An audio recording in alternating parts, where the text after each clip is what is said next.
Check 1 2. Check 1 2. And we are just still waiting on Heidi, the lovely Heidi from Costume Co. So hold up. I think I just put my screen on there for a minute. But what's going on, everybody? Welcome to Before the Dust Settles. I'm your host, Justin Thomas, along with my co-host, Johnny Bragg, as well as our new appointed head of QA. Let's hope you do better than Teresa, and we're about to have Costume Co. Johnny, go ahead and introduce yourself. Yeah, what's up? Johnny Be Crazy with House of the Conqueror. Thank you for having me on, Justin.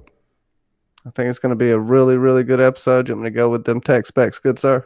Yeah, just go ahead, because we are, guys, sorry for the hold up. We're just making sure that Heidi can get in here.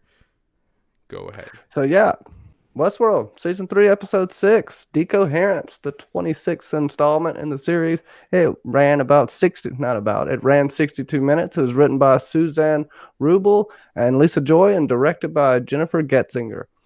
This episode was fantastic. I'd like to thank all the chat for coming out. Let me give y'all a shout out. Definitely let me know your thoughts, or let Mackenzie or the episode club know your thoughts on the episode and get any questions you want to her. Bruce C. Moore with a super chat. Thank you so much, Bruce. And I do believe we had one to begin with, Mara Lee, right? Yes, Mara Lee. Yeah, thank you guys so much. It means so much. So yeah, we are. I'm trying to give Heidi a few minutes here. I just didn't want to make y'all been waiting around for a little bit. So Heidi has earned the right to come whenever she wants, as the queen she is. I was actually 25 minutes, I think, late to our stream on Friday, so I guess payback is a bitch for me, huh? No, Heidi, just join whenever you can. But yeah, no, thank you so much. And please, if you have any questions, direct them towards our QA, Mackenzie L. Burns. And we're going to jump into this one, though. I mean, this was an excellent episode. Go ahead. Yeah, go ahead.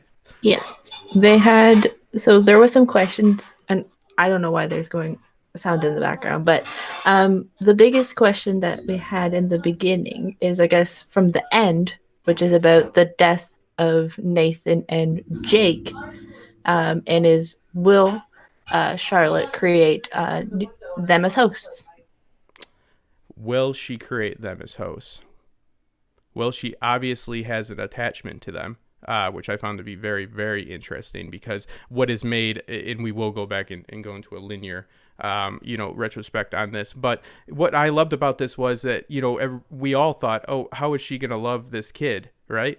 That was the big question. And it's the love that the host was able to, the little bit of love she was able to give was what gave her away as a host, because, Charlotte didn't have those human characteristics.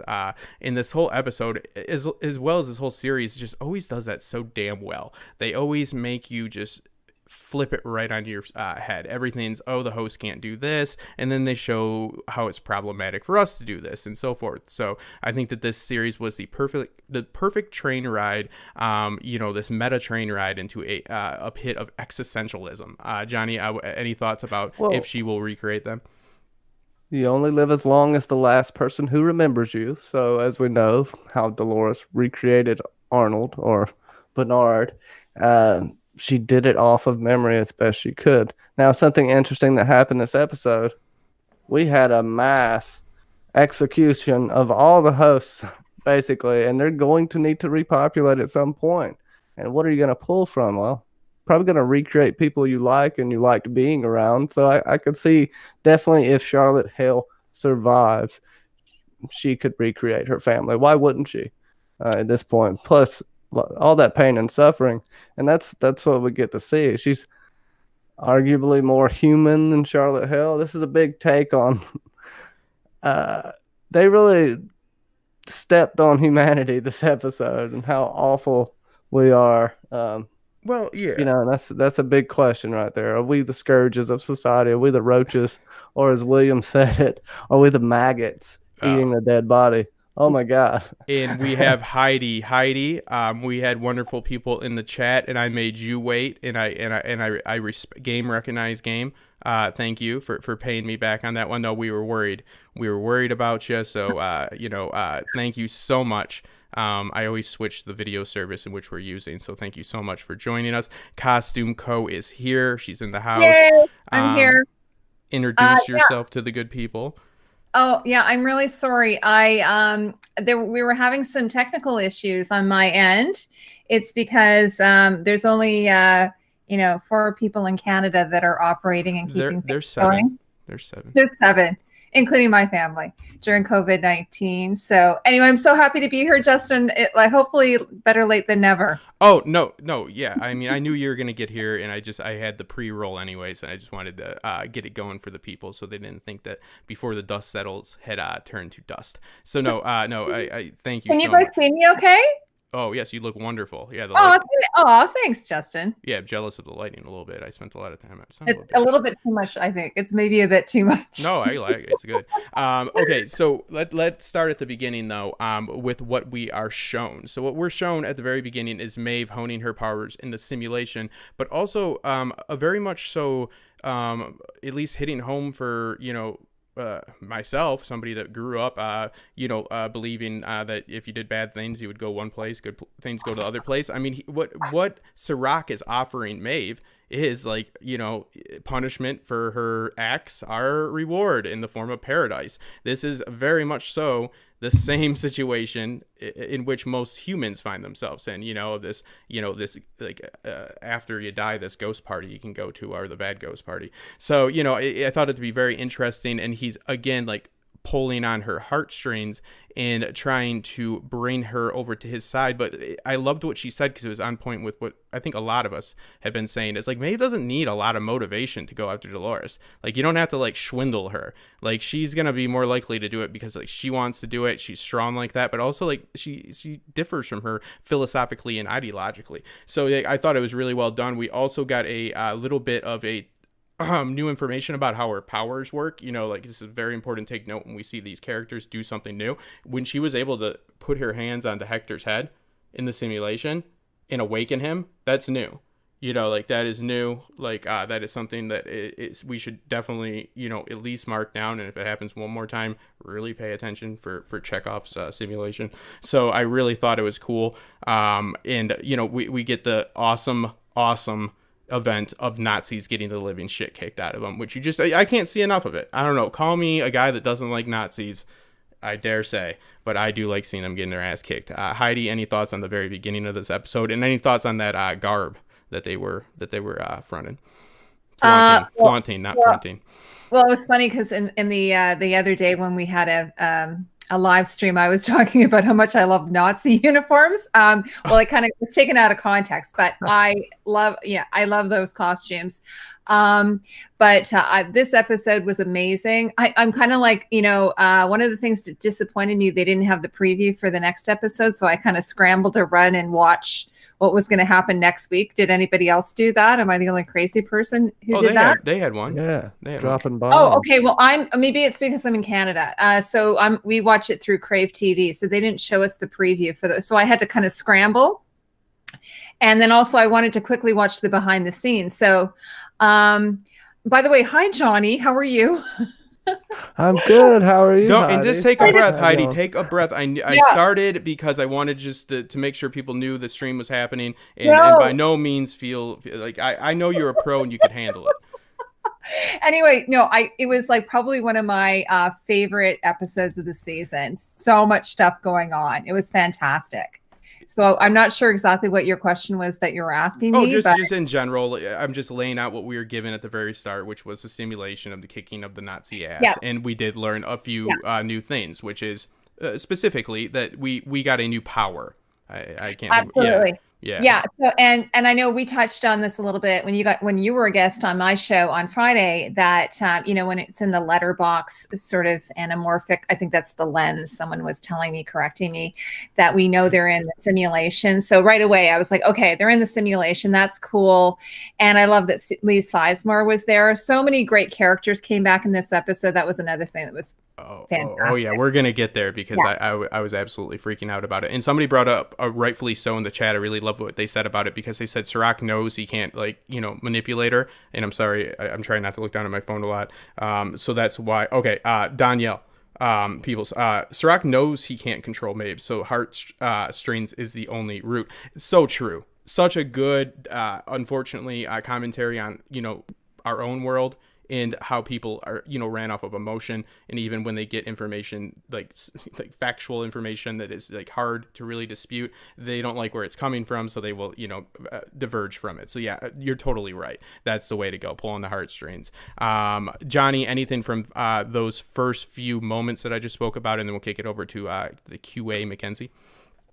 Well, it was like her training montage to get ready to beat Dolores. That's kind of how it come off. I thought it was pretty cool. She was just she's owning that world, but then we find out that Serac's making her a new body. She's got this deal, and whatever qualms she had about working with him, I think Dolores squashed that in the end. But we'll get to that.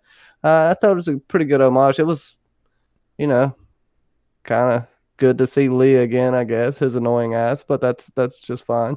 And we get Hector later, which I don't know. This is a really tragic episode, but I got a big smile on my face after watching this. Does that make me a sick freak? Yeah, you're just a sickle fan. Don't worry about it. No, and we'll get to that because this is a good example of us seeing a horrible thing, but we saw Host being absolutely killed by the crushing of the pearl.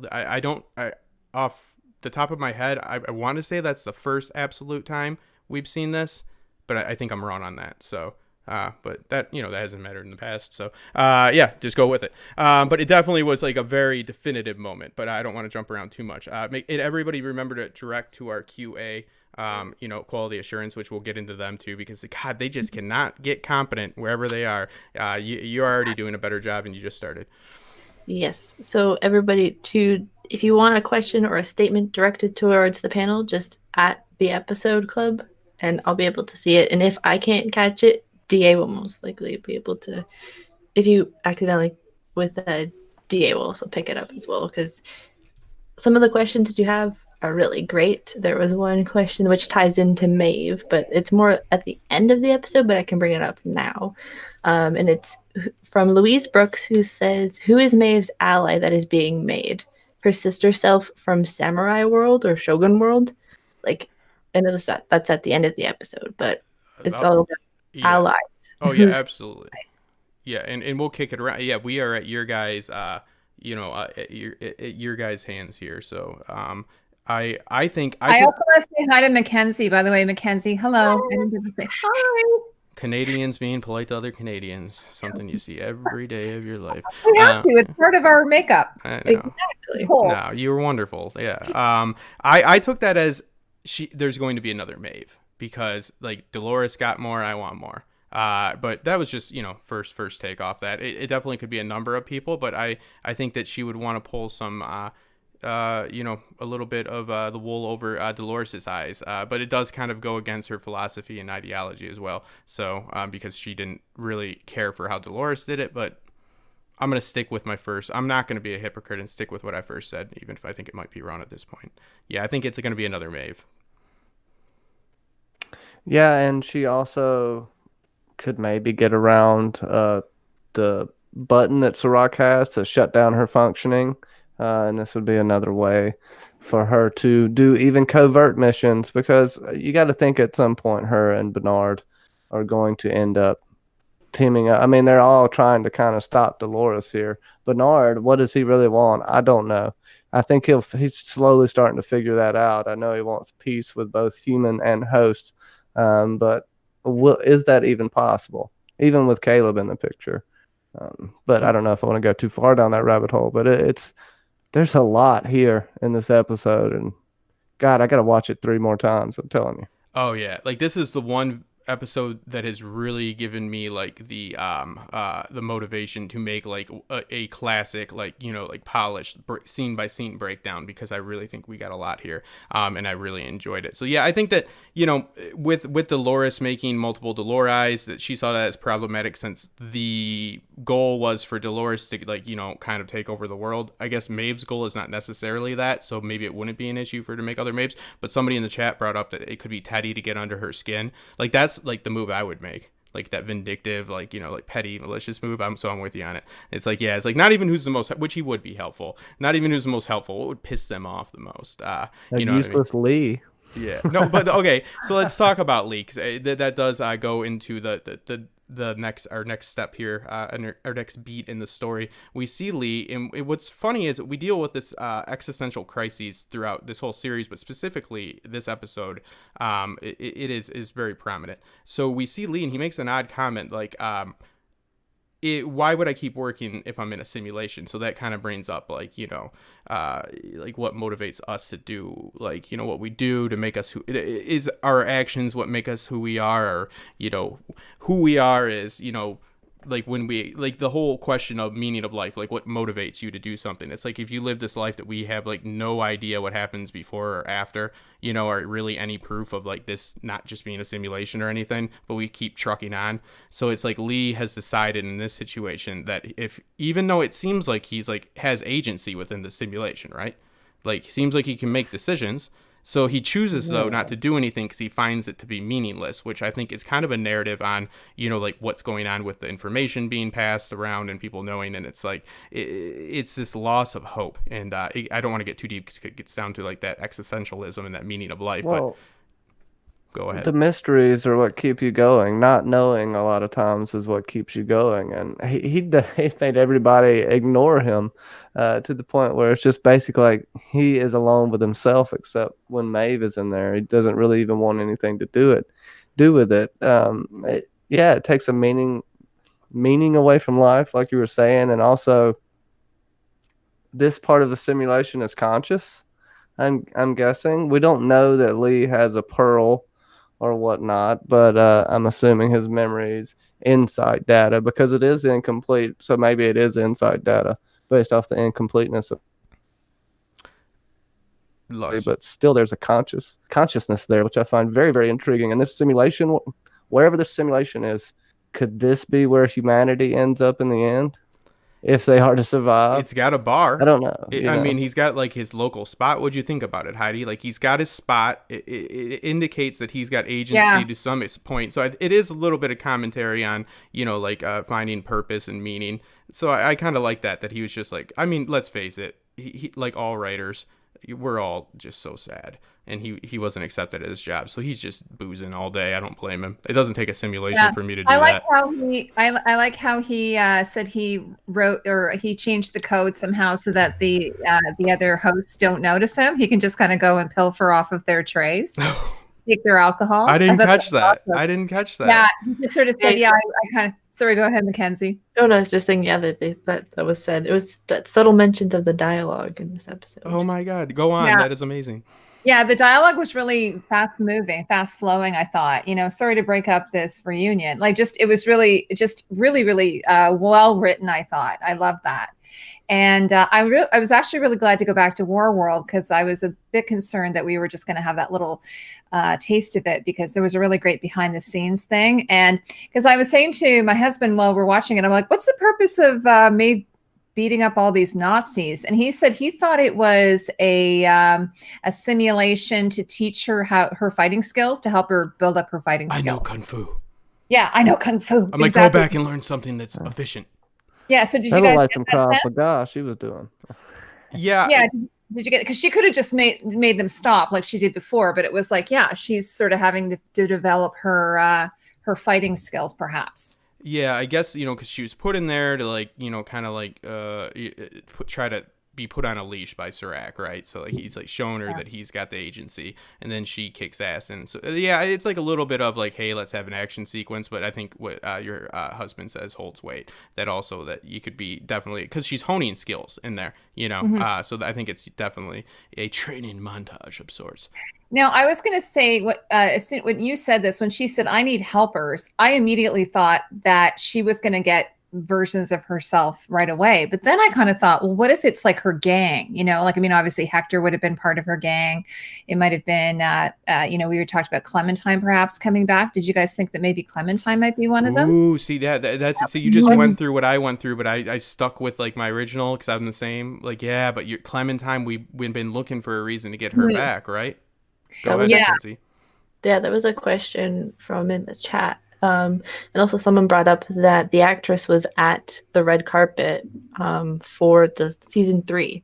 So, and there's like video evidence of that on YouTube. Yes, So- I Yeah, am her Renee. pictures were highly downloaded. And we also talked about there was a trailer, like a teaser trailer, where showing all the cast and but dressed up in really nice clothing, and she was in that trailer. So we talked about this. Justin, I thought you said that you were pretty confident she was going to be back. Yeah, I just think that the reason for the Dolores, not to get off that's my like reasoning for it. You know, it's like this makes it so other characters are available to come back. Obviously, it has other like, you know, story, you know, like points in function, but I think that, you know, when people wanted them back, I've always said before that if you would have got them back in these forms, it wouldn't have been satisfying as a viewer. So like this leaves the door open more for them. This doesn't mean you're not getting Angela. This doesn't mean you're not getting Clementine. This adds credence to the idea that you're getting them because they understand. They're not stupid. I mean, sometimes they write some contrived stuff, but they're not stupid. They don't think that you're going to see Clementine, which we can barely characterize, you know, in all fairness. We want to get to know her more in another form. So yeah, I definitely liked it. And then we do move on to the all of these therapy sessions have just been the worst like therapy I've ever seen. Like of just for the one guy with Caleb that's like, I've got other appointments, you need to call your dead friend. And this person, they're getting we're seeing the you know, the effect, the butterfly effect of having people find out like their destiny supposedly. So she at first I was, you know, trying to not get too far behind, but I did go back and look at her phone. It said your profile's ready, and then it went to something about the kids. Johnny, do you have any information or anybody? I think the husband was leaving with the kids, taking the kids with them, right? Someone in the chat mentioned that it was that her profile says that she's been having affairs with her patients and that she's been addicted to opiates. Well, both of those are understandable, but William has to be mad that that's not him getting the affair, right? I still have opiates. So, and then he said he was going to take the kids. So maybe that was what the last straw was, why she killed herself. Yeah. The divorce thing, taking the children. Yeah. Yeah, that divorce in court is going to be very quick because of this information that's given. So, but I mean, it's not. It didn't project what she's going to be. It just said that she's been using drugs and cheating. So, I mean, it's just like, you know, everything's made public. Well, it's it's everything. So he would have everything you can think of. Her husband would have gotten a notification then that his wife had been cheating on him and taking opiates. You can read, I think, within your family tree, you can read their profile because Ash was able to read about her brother. Couples were able to read about each other. The mother was about to read about her daughter, if I remember, based off of the train, like them in the train. So, I mean, yeah. He said he's filing for a divorce, taking the kids. Don't contact us. So it's having a negative effect. So whatever the causality officially was, whether the cheating and the drugging was being done at the current moment or, you know, projected for the future, this is having adverse effects. But, you know, we'll get around to the bigger meaning of this and knowing everything versus knowing nothing, supposedly, because we kind of see this worked in reverse with the Man in Black. But we will move along from there. One thing I did pick up on, and unless you want to add anything to this, Johnny, was that we saw a very like definitely a intended and intentional shot of his hand, right? And to really like drive home that he has that injured hand. Do you think that's to like really kind of like prove that this is the William, even though we know he's in some sort of simulation, but this is not like a clone. This is, you know, like this is him at a certain time frame. This is him after the park, like, you know, because Westworld loves to mess with time, and I take timestamps however I can get them. So I take this injury to his hand as like a major timestamp. Like they really, really intentionally and deliberately like focused on that hand and him taking that glove on and off. Yes, and I think someone said earlier that it seemed like his fingers were back once Bernard got there, but I cannot confirm that at all. But they really did focus on that because I think we're going to have host William at some point. Everybody knows that. When does it occur? That's the big deal there. But this is a reminder for him as well about all he's lost, fingers included. I think Peter Griffin said earlier that he... instead of an eye for an eye, he gave that one guy a finger for a finger. and that's pretty apt for the Man in Black there. So thank you for that, Peter. I don't know how much more it means than that. It's just like an indicator, like you had There was said. also his blood work. That remember when they took his blood? Oh yeah, I looked up cancer, and I just want to catch this really quick because Michelle in the chat just said, and thank you, because I'm going to take your word for it. This is what I'm talking about. Why these things are timestamps. He had a full hand at the end watch. So yeah. Definitely we're going to look into that. I'm on board with that. That is very, very telling right there. Yeah, so they say there's an unidentified protein. So like it's the first, like around the first scene. So I get out my Google machine and I start Googling it. Then I start wondering if it's a sign of cancer, but that was to identify him for the Dolores. They had put that in him. But that's usually a sign of some sort of cancer. Supposedly, which made my anxiety. So when they gave him that little prick, when Dolores gave him that little prick with her finger, that protein in him. I'm assuming so. Like, okay. Yeah, because it was an unidentified protein, and the only thing I found online was, first off, I've got cancer, supposedly. Second off, like it is a symptom if they find an unidentified protein in your blood. Like that's a early sign, unfortunately, of cancer. But I think this is more of a, they were tagging him. Yeah. Yeah. But also maybe making him think he has cancer. Don't go around pricking people with needles. Not cool, people. Oh, sorry, Johnny. No, maybe he'll go down that way in the end. Just a slow decline. That'd be kind of the worst way for him. Do we want that for William? Do we want retribution? Do we want him to redeem himself this season? We know he's going to get a chance to. And I don't know. I guess I'm segueing here, but can we get into his childhood a little bit? It seems like all of these repressed and blocking memories. This is a big take on the human memory and what we do to protect ourselves and what the host actually cannot do unless they actually just erase memories from themselves physically. I wanted to make a comment about this. I was sorry, Johnny. I had thought when I watched that scene where he's, dealing with meeting all of himself, sort of like, your inner child, that kind of psychological thing. But it reminded me, what Lisa Joy was talking about in the last behind the scenes episode, that Dolores was sort of like the ghost of Christmas past, like when she was taking Caleb, along, like this was your childhood, this is what happened to you when your mother left you, and so on.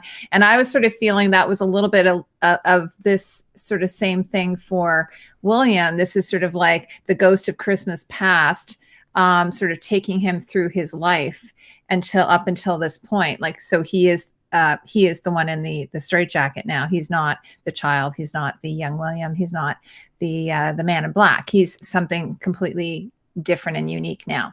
Yeah, absolutely. And after this, we're going to jump really quick into our new segment that I'm calling the Mesa Hub Feedback. It's going to be video calls. Our first caller, this is a question you can submit.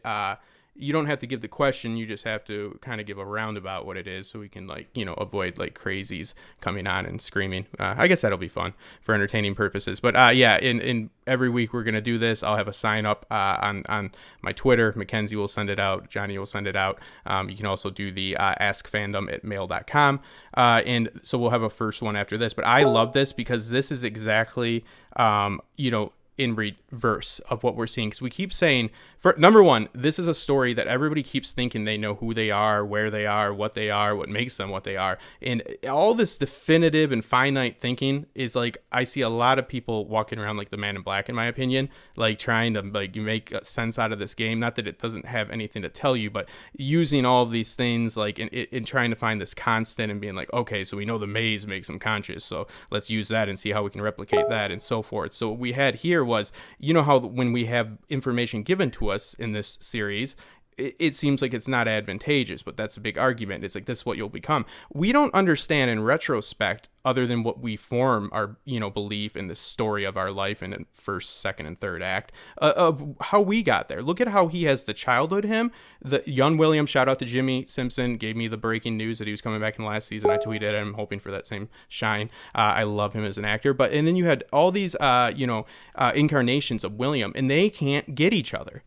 we think there's this linear path to evolution and this linear path in our life. We are so drastically different from day to day, much less year to year. And I found this to be a beautiful commentary on that, because it's like, oh, what happens if you know about what's going to happen to you? It's like, oh, then you're gonna, follow this direct path. It's like, man, once you look back at the end of life, it seems like in all reality, if you actually didn't have this, what Johnny brilliantly just brought up, this trace decay, all of this, suppression of, memories that aren't advantageous, which I do all the time. I just bottle them up, and I'm sure there's a tumor in there somewhere, but it's like, you don't understand still. It's likely that you're gonna not recognize that person, unfortunately, for better or worse. And I found it to be beautiful, and we'll jump back into it. And I know that we have our Mesa gold caller. Are they in here with us yet? I got a few beeps. William got the therapy nobody else gets, is able to kill his alternates. Yeah. Oh my God. Yeah. People. So I was about the to 17-year-old me would kick the shit out of the 34-year. Oh, it's about to be my birthday. I don't want to say my age. Yeah, but the younger me would kick the shit out of me. But I'd kick the shit out of the 20-something-year-old Justin, because he made my 30s. Oh, you would hate that person. Well, I don't know. People who are self-absorbed love themselves from all times. I'm just kidding. Yeah. No, for me in general, the cynic that I am would not be able to forgive myself for my past that I'm trying to forget and cover up with false memories. Okay, come on, just let me live. Just do it. But that's so true, though. It's the cynic, versus the optimist. It's the pessimist versus the optimist. All of this is at play in Westworld constantly. What do you think Ford was? He definitely wasn't an optimist. And do we have our wonderful first Mesa hub? I'm going to make like a green room situation, but I can't get booze there virtually. We don't have the simulation, and we're going to have the cameras set up for next time. So if you guys want to do this, it's going to be about 5 to 7 minutes for each question, even with my ramblings. And then we'll go to the next caller or continue the conversation. But I want to thank the first ever person to take part of this, who's always had really like good comments, meaning they always create discourse within our chat. Kerri, who also makes content, and we're gonna try to get a link, if I can get a link to her channel below. But shade of the evening, Kerri, how you doing, and what do you got for us? Don't throw us too big of a curveball. Now you're gonna put the pressure on me. Hello, everybody. So honored to be here. Be the first. Picking out one question is just so hard. There was a part I missed. You know how it is when you watch them and you go back and everything, Every single time I do this show, I know. Yeah, every time. 2 or 3 watches. Did Dolores send all of that info that Serac wanted her to destroy to William? I think that would be something that would be very beneficial to her and her plan. Yes, because we saw her send it to somebody. So who Right. is she sending it to? And is there this master plan at play? I'm going to go ahead and say that I don't believe there's enough trust in William because of the situation he's in. And I still don't buy that was even Bernard. And you know how much I hate simulation theory, but I don't know what's happening there. My bet, Kerri, and that's a very good question, Thank you. is Bernard. Johnny? Okay. It seems like the trustworthy one, in my opinion. Yeah. There isn't that many people, unless she decided to send it to her ex-husband or whatever. What's his name again? I can't remember his name to save my life. Either way, it has to be... Jake is the ex-husband. Oh, Jake. It has to be either Bernard or, well, William. Maybe if they've made another copy of William, you could send it to that William technically, but I don't know. He'd be such a wild card to send it to. I don't know if I'd trust myself with that one. I don't know. Yeah, it's probably Bernard. I want to disagree with Justin, but I can't help myself at this point. Well, Mackenzie, any thought? And we do have an implication in the chat, and I'll never dismiss it because on first watch, I didn't catch this, but somebody is saying that this transfer didn't go through, that Serac did manage to stop it.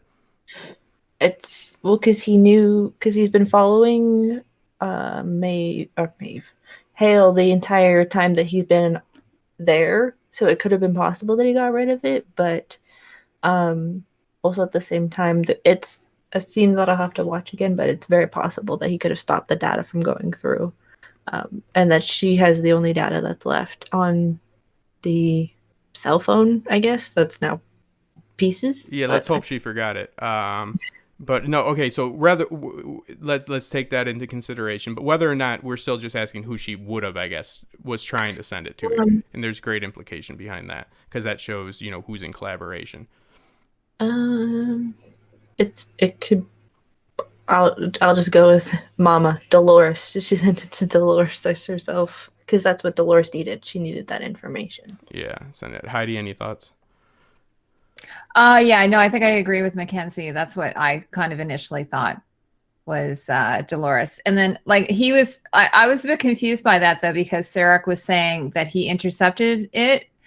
Or I thought maybe he had a fake download, like he would, I don't know what you call that when you say replace some information with some other information so that she would have false information. That's sort of where I kind of went with it originally.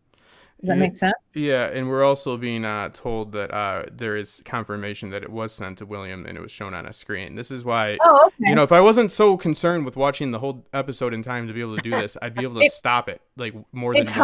It's hard though because for me, like if I go to stop it or pause it, it'll screw it all up. Like because I'm watching it in Canada, like you can't even start watching it partway through. You have to be there right at 9:00, otherwise. So I'm always terrified to stop and start stuff. So I don't blame you. No, yeah, I get one an episode, and I'm usually running behind anyway. So like I stopped it at the therapist, so that was my pick. But no, that's very, very interesting. Before we let you go, Kerri, I did plug you in the comments below. But also, and overall thoughts. How'd you just like it, really briefly? Because I do enjoy your insight. I really liked the episode a lot. I like them all a lot. William's scenes were very good. And just going back to my question, like, since Bernard's saving him, sending it to William, Bernard could get access to it that way. I just wanted to throw that in there. But yeah, after a rewatch, gonna have more to say about it. It was a lot of sadness in there, but it that's life. Right, that's what that's gonna come. Wah, wah, wah. Yeah. But I'm not gonna say that because that's part of the trailer. But there's a lot to think about, and humans and the choices that we make, and how we can take control of certain situations. Absolutely. People think that you can't take control of situations. Absolutely. So, even in the most deterministic of worlds. So I want to thank you so much for being the first person. I know we're going to have you on again, and we're going to get the video going. And remember, everybody, to contact us through any one of the many social media outlets that we have going on. I'm literally on all of them, and we do have the askfandom@mail.com. We linked you, Kerri. I hope that you make a video this week because I love that you've started making your own content. I encourage that, and I look forward to having you as a guest on this after show for the next season, whenever that may be. But also a great job on the Me Note. You make some of the toughest quizzes that anger me when I'm taking them as the founder of the community. So yeah, egg on my face. But no, you're wonderful. Thank you so much for joining us. Everybody, you can check her out in the information below. And yeah, hi to Kerri. Thanks so much. It's nice to hear your voice. Thank you. I'm not too redneck like Johnny because we're both from Alabama, so that's awesome. I'm kidding. We deal with it. Mm-hmm. No, you guys are both wonderful. Being here, I'm honored, and thank you again. You've been such a help, Justin, and inspiration, and probably wouldn't have gotten it done without you. Well, those tech problems are what hold us up the most. So you've just started editing videos, just keep at it. It's those little things. Like I looked at that OBS question you have. It just was Internet Explorer. So always feel free. Like I said, I sometimes can't jump right on it, but sometimes I can. So because I'm usually here dealing with my own existential crisis. So look forward to your work in the future, and thank you so much for being a consistent and reliable and very a great source of support. So thank you guys. No, anytime, always. And I wouldn't ever say, I never say, there's no fans here. Yeah, there's viewers and supporters. Yeah, anybody that says they have fans, I have an issue with that. Yeah, you're not a rock star, baby. All right, thank you. I got a fan right here. It rotates, makes me cool in the summer. Yeah, you think your fans make you cool. I have a ceiling fan. Johnny, you don't need any fans to be cool.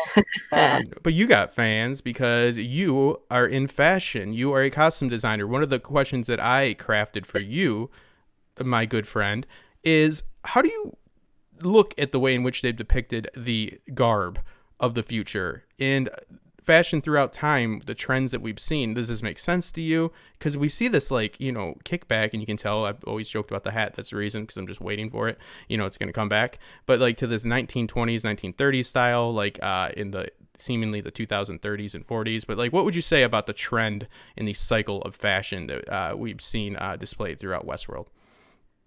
Well, I think they've done a pretty good job. I'm always like, I saw an interview with a costume designer, and she was talking about how, they didn't want to have a lot of fasteners. They didn't want to have a lot of buttons, which actually that goes back to Gene Roddenberry. I don't know if you guys know that he didn't want to have anything in Star Trek where there's a lot of buttons or zippers or that type of thing, because he thought that looked more futuristic, and then that got carried over by Star Wars. So now I always think it's sort of interesting. And you asked me this, like, I think at the very beginning of the season, I always think it's interesting what people think is like, looks like future fashion. And also, we're only really looking at the 1%. Have you noticed that we haven't seen, with the exception of a few labor type people, we haven't really seen any regular people? Have you guys noticed that? Yeah, but Heidi, in all fairness, a guy like myself, a fellow like myself, is not interested in the lower fashions of the plebs. You know what I mean? I wear the finest of fashion designers. You know, but very valid point. But I would say Caleb, right? Yeah, well, Caleb to a certain extent, but he's in the city. Maybe the farmers, like maybe like that one scene with Bernard, but you know, it was kind of like a 1940s look. Did you notice that? He's wearing a Henley. He was wearing like overalls. He had the beard. They look, so that was a little bit more like Brother, where art thou? Brother, where art thou? Exactly. And so I think what I mentioned to you before is that it's kind of like a little bit to me like Star Wars. And it's probably because I've been in the Star Wars frame for the last few weeks. So you've got the Tatooine world, which is like the farmers and the earthy colors of Westworld, versus the technological world of like the Death Star, which is, the cities, and the everything is very sleek. Everything is very couture. Dolores, obviously money is no expense. She spares no expense. You can go to a store, a virtual store. It's funny because years ago I read this book that was set in the future which they go down there. They don't have department stores. You just actually go to kind of like a terminal, and you can try on virtual clothes. So a lot of the things that are in the show, I think, have been done by other designers before. I don't know that there's anything unique. Even that one dress that Dolores just sort of like, rip corded it, like, she pulled the domes off and then it all fell into place. I mean, that's been on the runways before. So I would have liked to see something I'd like to see something outrageous, especially after last night I watched Dune. I would like to have seen something a little bit outrageous that I have yet to see. Well, and that's, interesting because we see like these fashions, and like we don't see like a lot of the tropey stuff like that. And it's like, with these outfits, like you said, like the craziest. And again, like what if you pulled that ripcord in just like casual conversation, and they'd be really weird and awkward, like in your whole dress, like down. I mean, they haven't spoken too much about it in terms of like the fashions, the direction they were going. But what I think they probably were trying to do is just like cool, or with like the motorcycles and the cars, like, and everything is just like a sort of like a sleek modern concept. But I talked about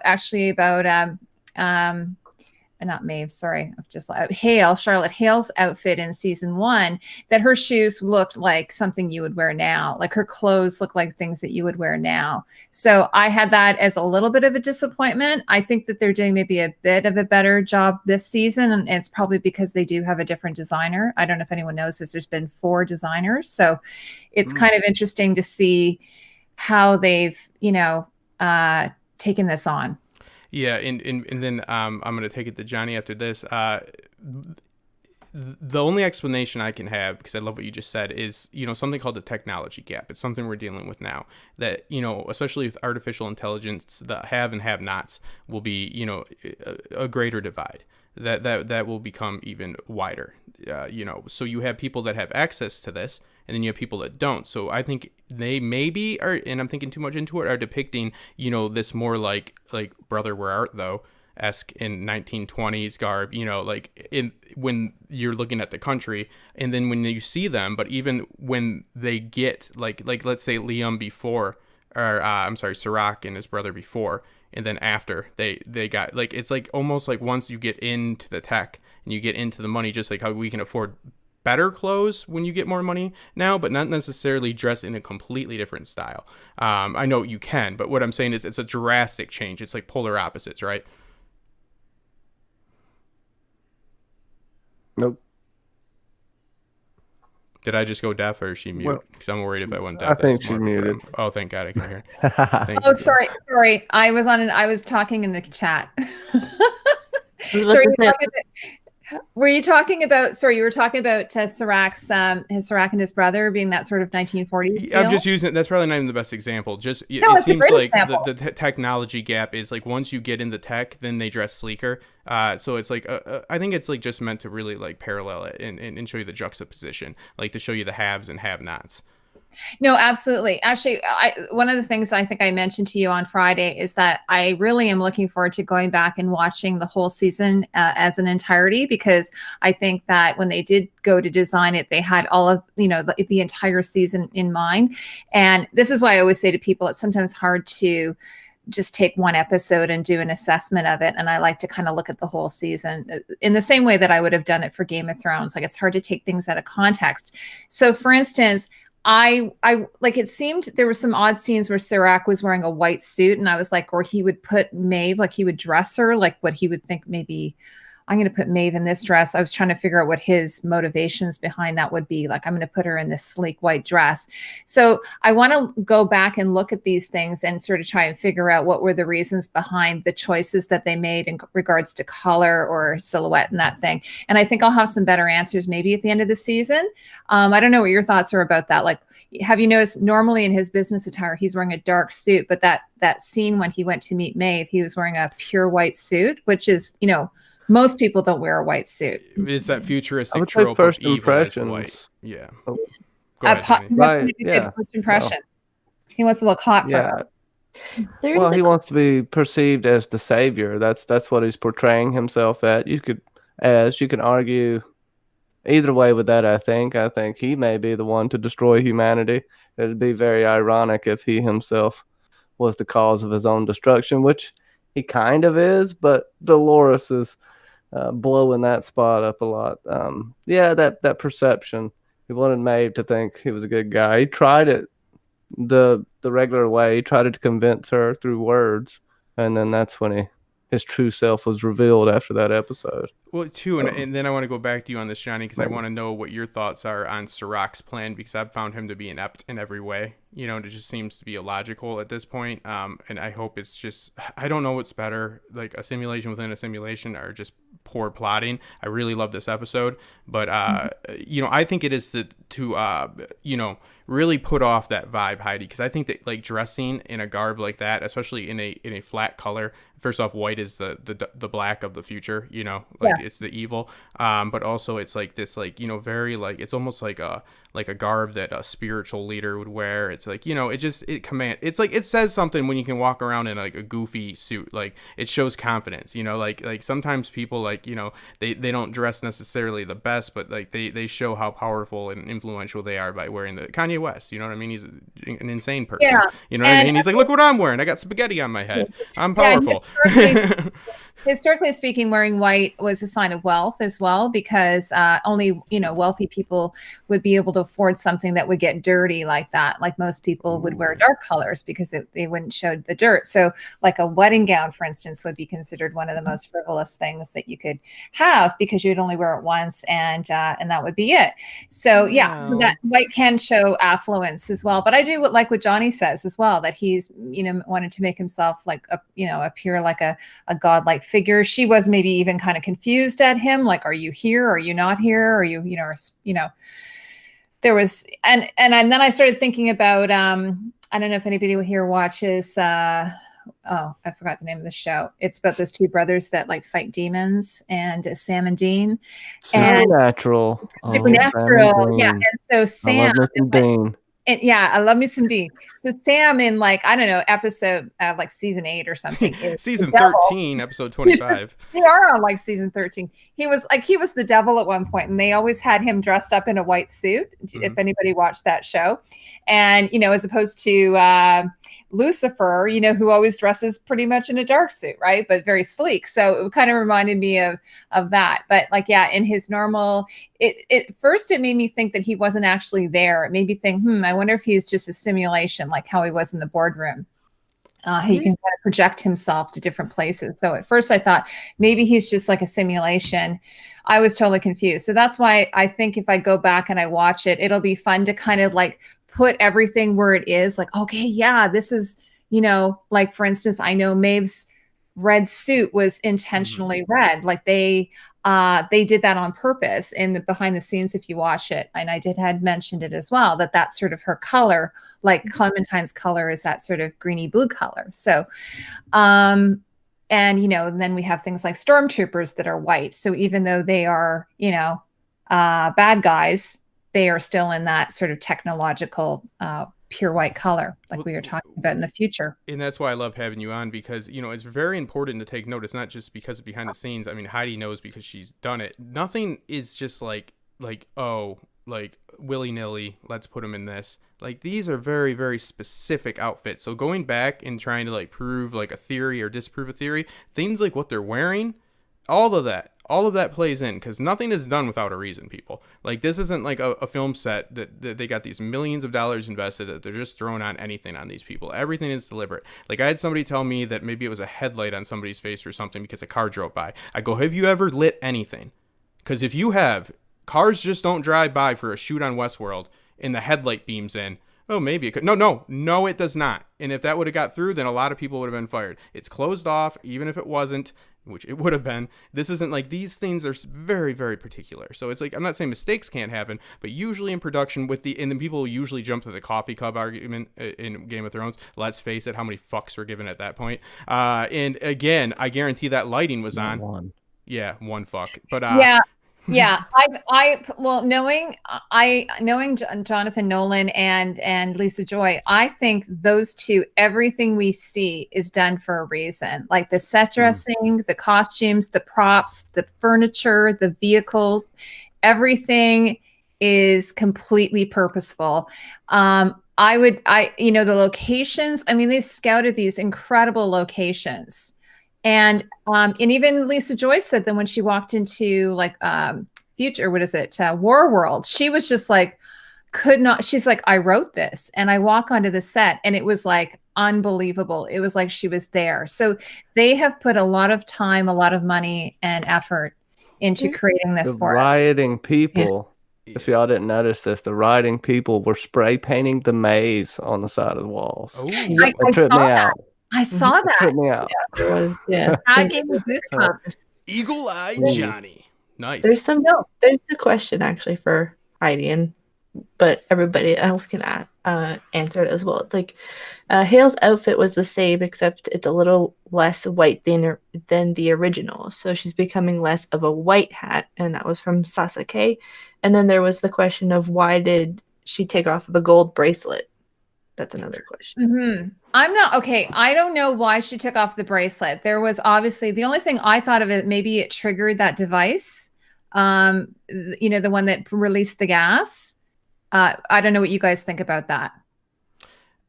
She did. I'm going to push it to Johnny because I don't want to run roughshod over the whole stream either. And to be honest, I need another watch. Because I just saw her take it off, and maybe it's like how I take off my watch, and that's to go to sleep. But no, there was definitely a reason for it. There was definitely a reason. I didn't. Yeah, so I think it definitely deserves another watch. But what do you think, Johnny? Yeah, I think that's what triggered it to start releasing, or just when the guy touched the canister. But she had already planned this out, and I'm sure she had. I'm wondering if I agree with you. Basically, I don't think it's more than that. Been a distraction for the audience. It might have just been like a red herring.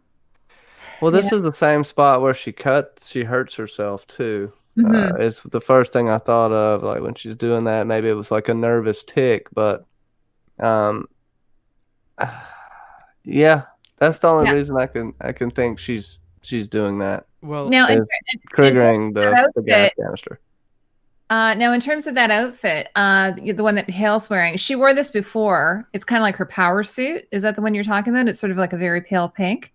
That one I know that the designer chose for her because like again she wanted to have something that was very sleek and no detail, like no detail at all, and obviously a cape, you know, like Daenerys Targaryen, who always wore capes. It's very shows power. But I loved when she took off the jacket, and then as Louise mentioned in the chat that she ended up using it as a weapon. So obviously, again, all that stuff would have been planned out ahead of time, and then they would have had to have a series of these outfits during different ages, stages of distress. So she suddenly goes from being kind of like, and she did it in heels though, which is kind of nuts. The costume designer did talk about that, how she did try to have a lot of the female characters not in heels, because this whole idea of someone having to be in a kick-ass role while they're wearing heels. So I know she did give Dolores flats at some of the scenes where she's fighting. but then they don't get to say the badass catchphrase of "women do it in heels." Yeah, I think why they're moving away from that is because it's a little bit ridiculous. Yeah, I know. I'm joking. Yeah. I personally don't mind it. I've never really minded it. The reason why women wear heels is because it just gives them like, a more shapely leg and it looks really good. Like Yeah, I just thought it was because of the comfortability. You know what I mean? Like just how comfortable those shoes are. But speaking about the, as somebody that I was, did the fighting before and stuff like that, the scarf and all that comes into play. The only thing I can think of is taking out that bracelet. It gave her an excuse to reach into that purse without suspicion. And I'll give it to you off that, Johnny. She did reach into that purse, and her fighting skills were pretty on point. I liked them better than Dolores on Stubbs. I feel like Tessa Thompson put in the work here.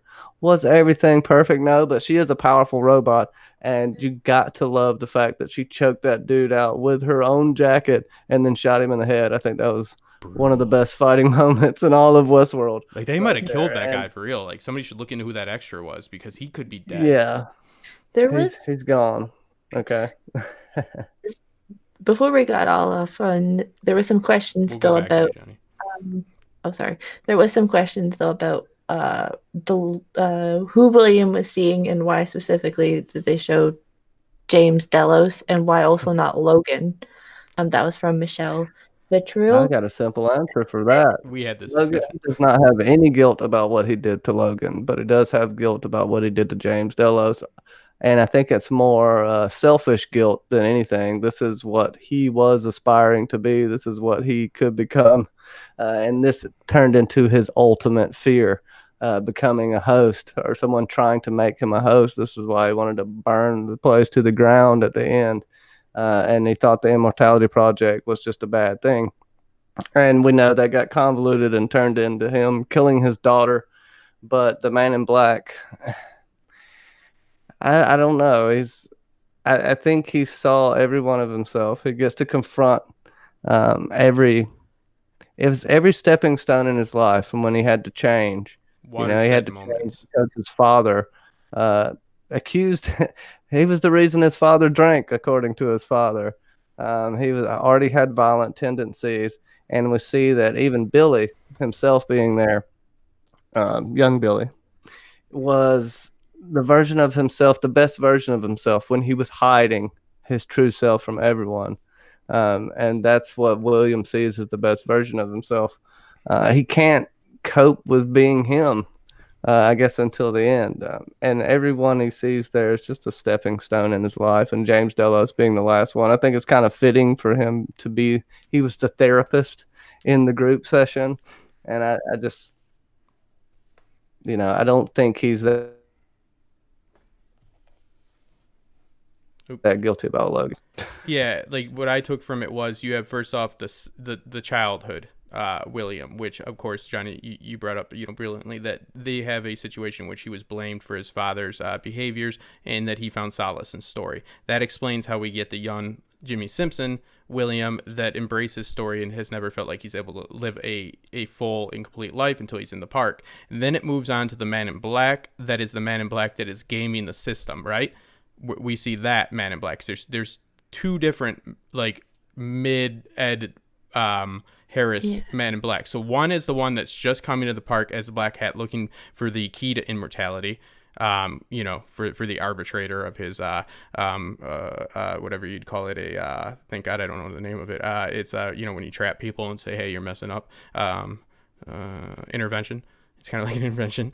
So then you see the charitable, the philanthropist, him, and that's what excused his behavior in the park. So it's him trying to find meaning in the park, him trying to find meaning outside of the park because of what he did in the park, and then finally the final stage of him, that we just saw right before this, which is like, now trying to cope with the dealing of the death of the daughter, and it's the last stepping stone. So young child, Jimmy, who finds a way in the park, the result of finding that way within the park, the attempt to fix that situation by going outside the park and giving money out, please give me some, and then him, not you guys, but you know what I mean, and then dealing with all that. So it's all this like, it's this causality. So Kerri brings up an interesting thought of if there was Logan, then you'd have to bring Emily as well as Juliet in. It's like you can't bring every single person, then it would be too many people maybe in the scene.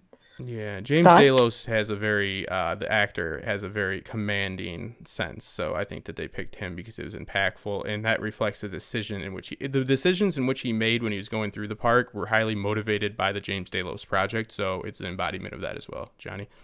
And we all know Logan would have just been hiding and in the corner crying to himself. That's what he would have contributed. Why do you hate Logan so much? Logan's a badass. I don't hate Logan. Besides all the dope. Logan is the good guy of the pair in season 1. He's at least the one that's real with himself. He knows who he is. You got to respect that about Logan. Yes, you do. I just had to make the awful joke. And Michelle Vitali, I think I said that right, said he was happily engaged till Logan had him go to the park. I would say he thought he was, because he even told Dolores how much he was pretending. He was lying to himself, and she was more real than anything he's ever experienced. I think, but yeah, you can attribute Logan with being at fault for who William became. He still would have been an awful person, right? But would he have delved into murder? His childhood may say otherwise.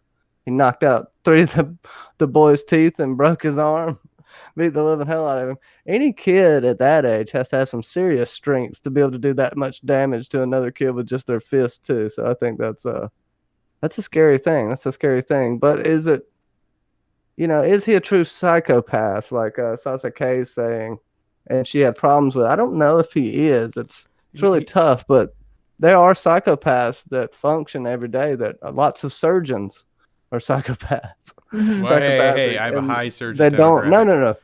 Well, no, I can show you. A surgeon did a study on himself, was looking at serial killers, and he looked at one, and it was his brain scan as a control, but it wasn't a control.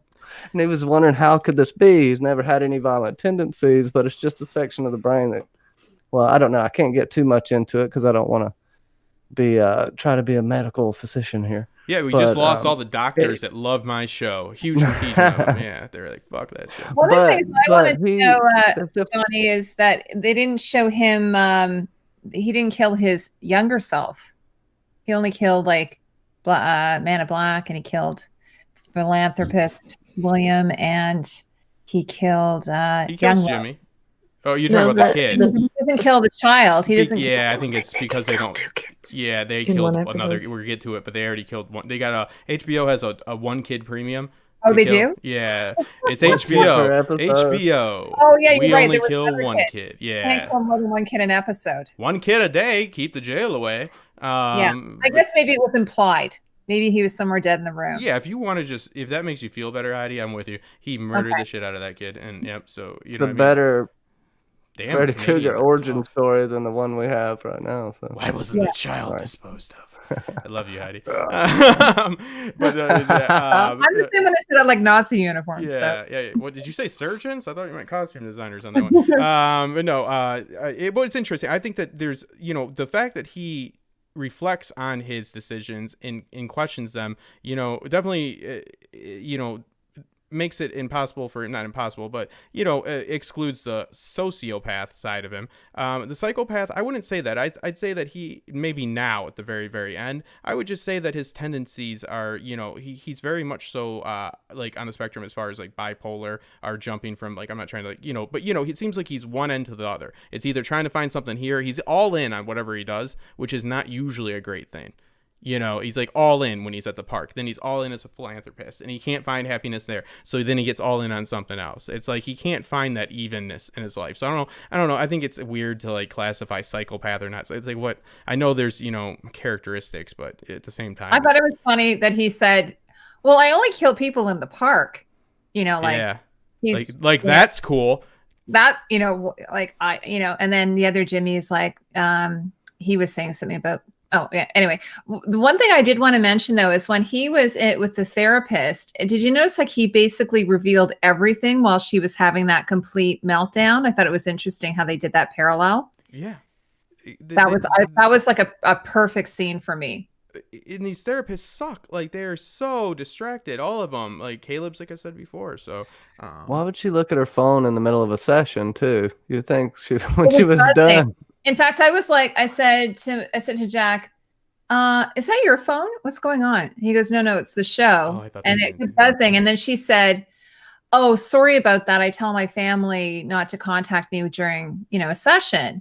And then I guess because then she went over to go to her computer to put in that he should get augmented reality therapy.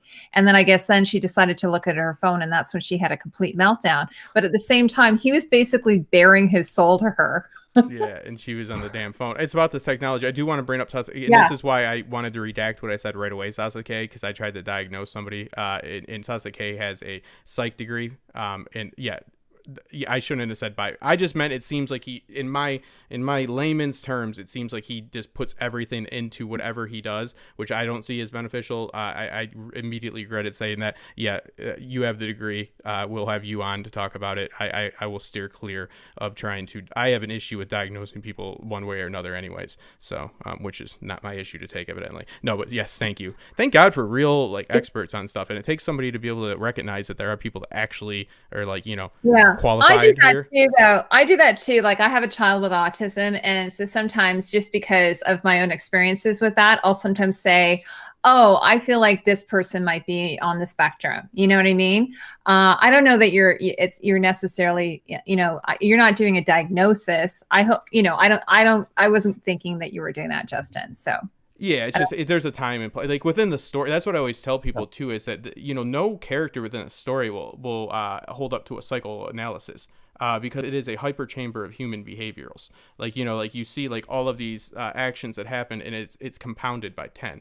Because it has to be effective. The optics on story are slim, meaning you're as good as the worst person in one scene and so forth. But I want to take it over to Johnny and take it from Serac's plan and how you felt about that. You know how I feel. I think he's a little inept. I think a lot of people they seem like they just get the guys that flunk out of stormtrooper school and they say, we'll take you.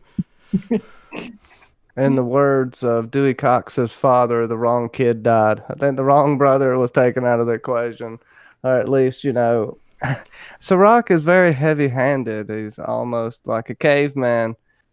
He has all this tech to his advantage. He's able to predict in the future. He's able to make these moves, but they're never seemingly enough. And I don't know if we're seeing his emotions start to get to him, which I think we are. As we saw last episode, how emotional he gets at just a blip on Rehoboam, and it's going crazy now. That's some beautiful visuals with that earlier. I think he has to settle down a little bit, and I guess maybe let Maeve work. But everything that happened with Hale, he should have been a little more careful. Especially as soon as he had thought of it, he should have had her locked up. But His plan is very dicey. I would say that much. I would say he is chaos right now. That's how I feel. And then at the end, he blows up the car, which I'm guessing we're assuming that's Insight Goons and not Dolores killing Hale's family just so she doesn't have to connect to the next world or whatever. But yeah, I don't know. It's hard to get a grasp on where Serac's head's at because he's not coming at it that smart in a smart manner. I don't know. I'm not conveying this very well, but you know what I'm saying. It's not good. What we do see is an example of so Colin's pearl we find out was recovered, and a very keen eye brought this up in the live chat last week. Good for you. That sounded condescending. Good for you. No, I actually meant good for you. I don't know why I said it like that. Good for you for looking at. No, they called it. Good eagle eye right off the bat. Didn't even need any videos to tell you. You knew it because you watched the story. Remember, it's not that hard. You know, we all have agency over it.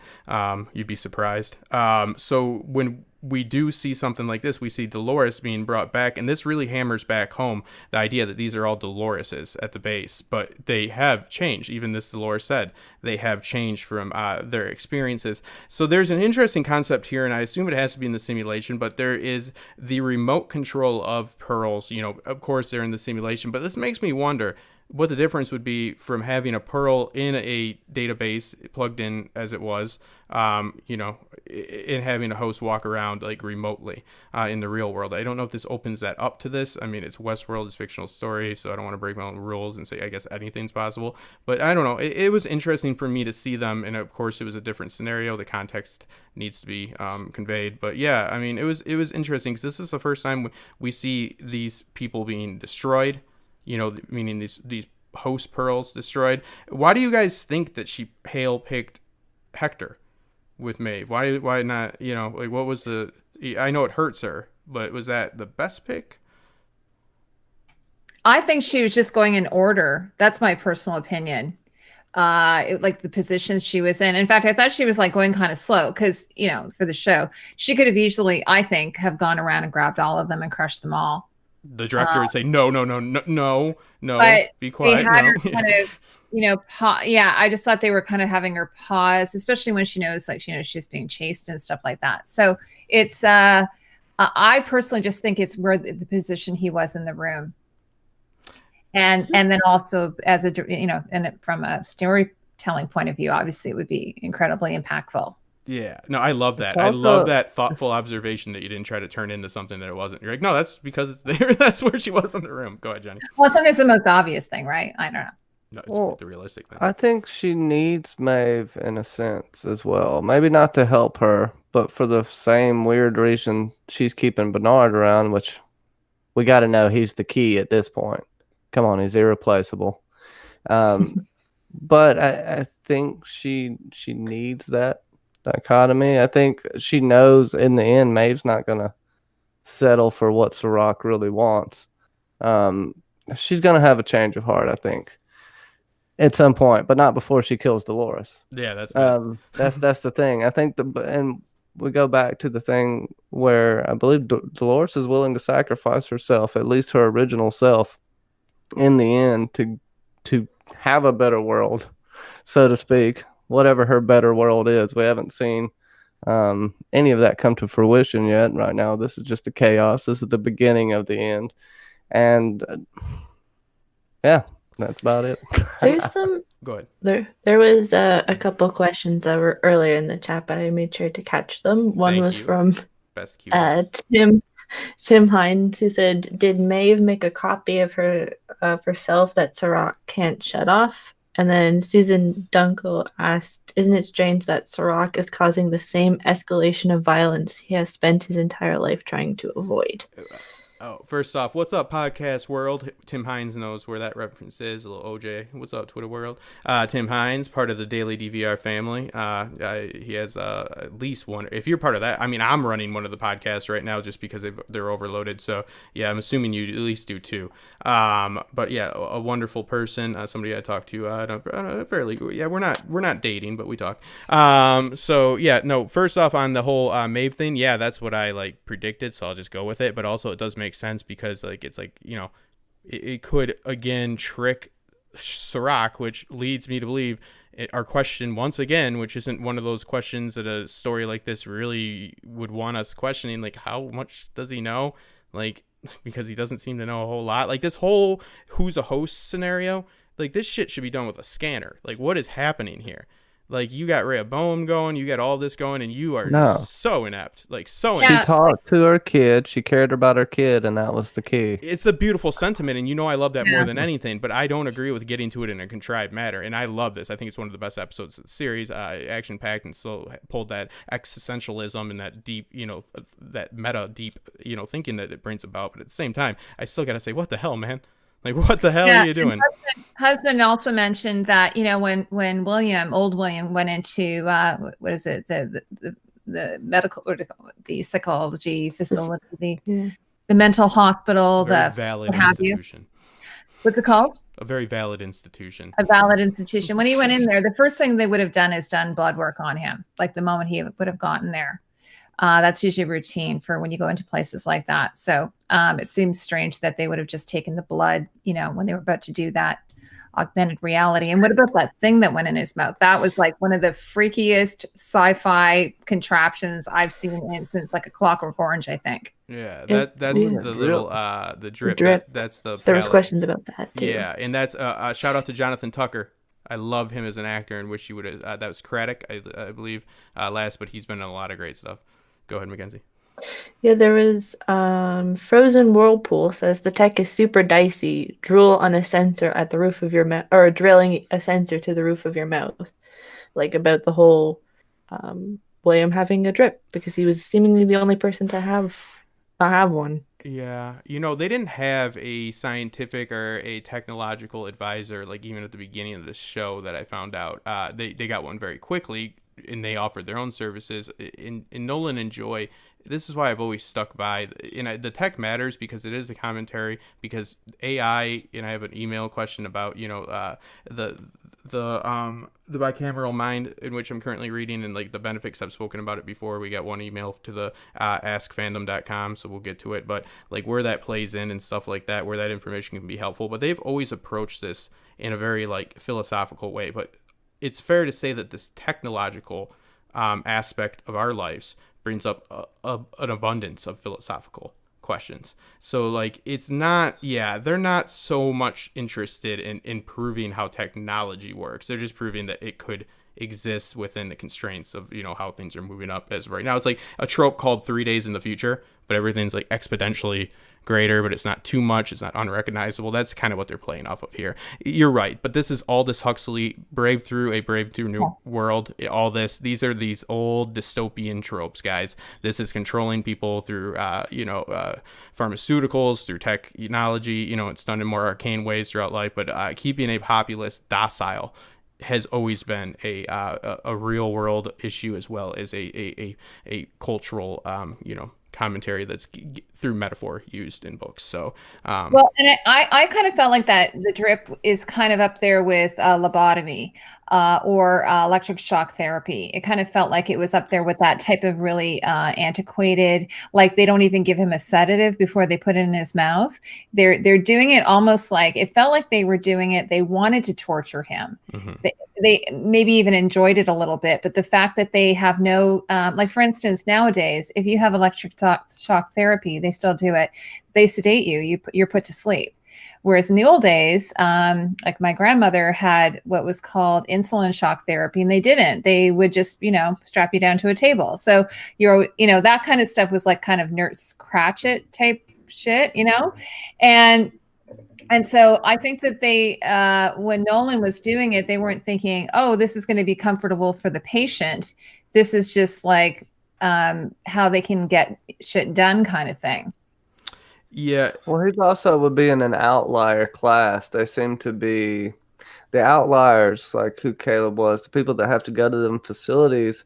Seems like they are looked down upon as Mhm. lesser than, that they need to be gone from this world. I don't know if there's an understanding with the regular populace as to what's going on here, but we know that's what Serac thinks.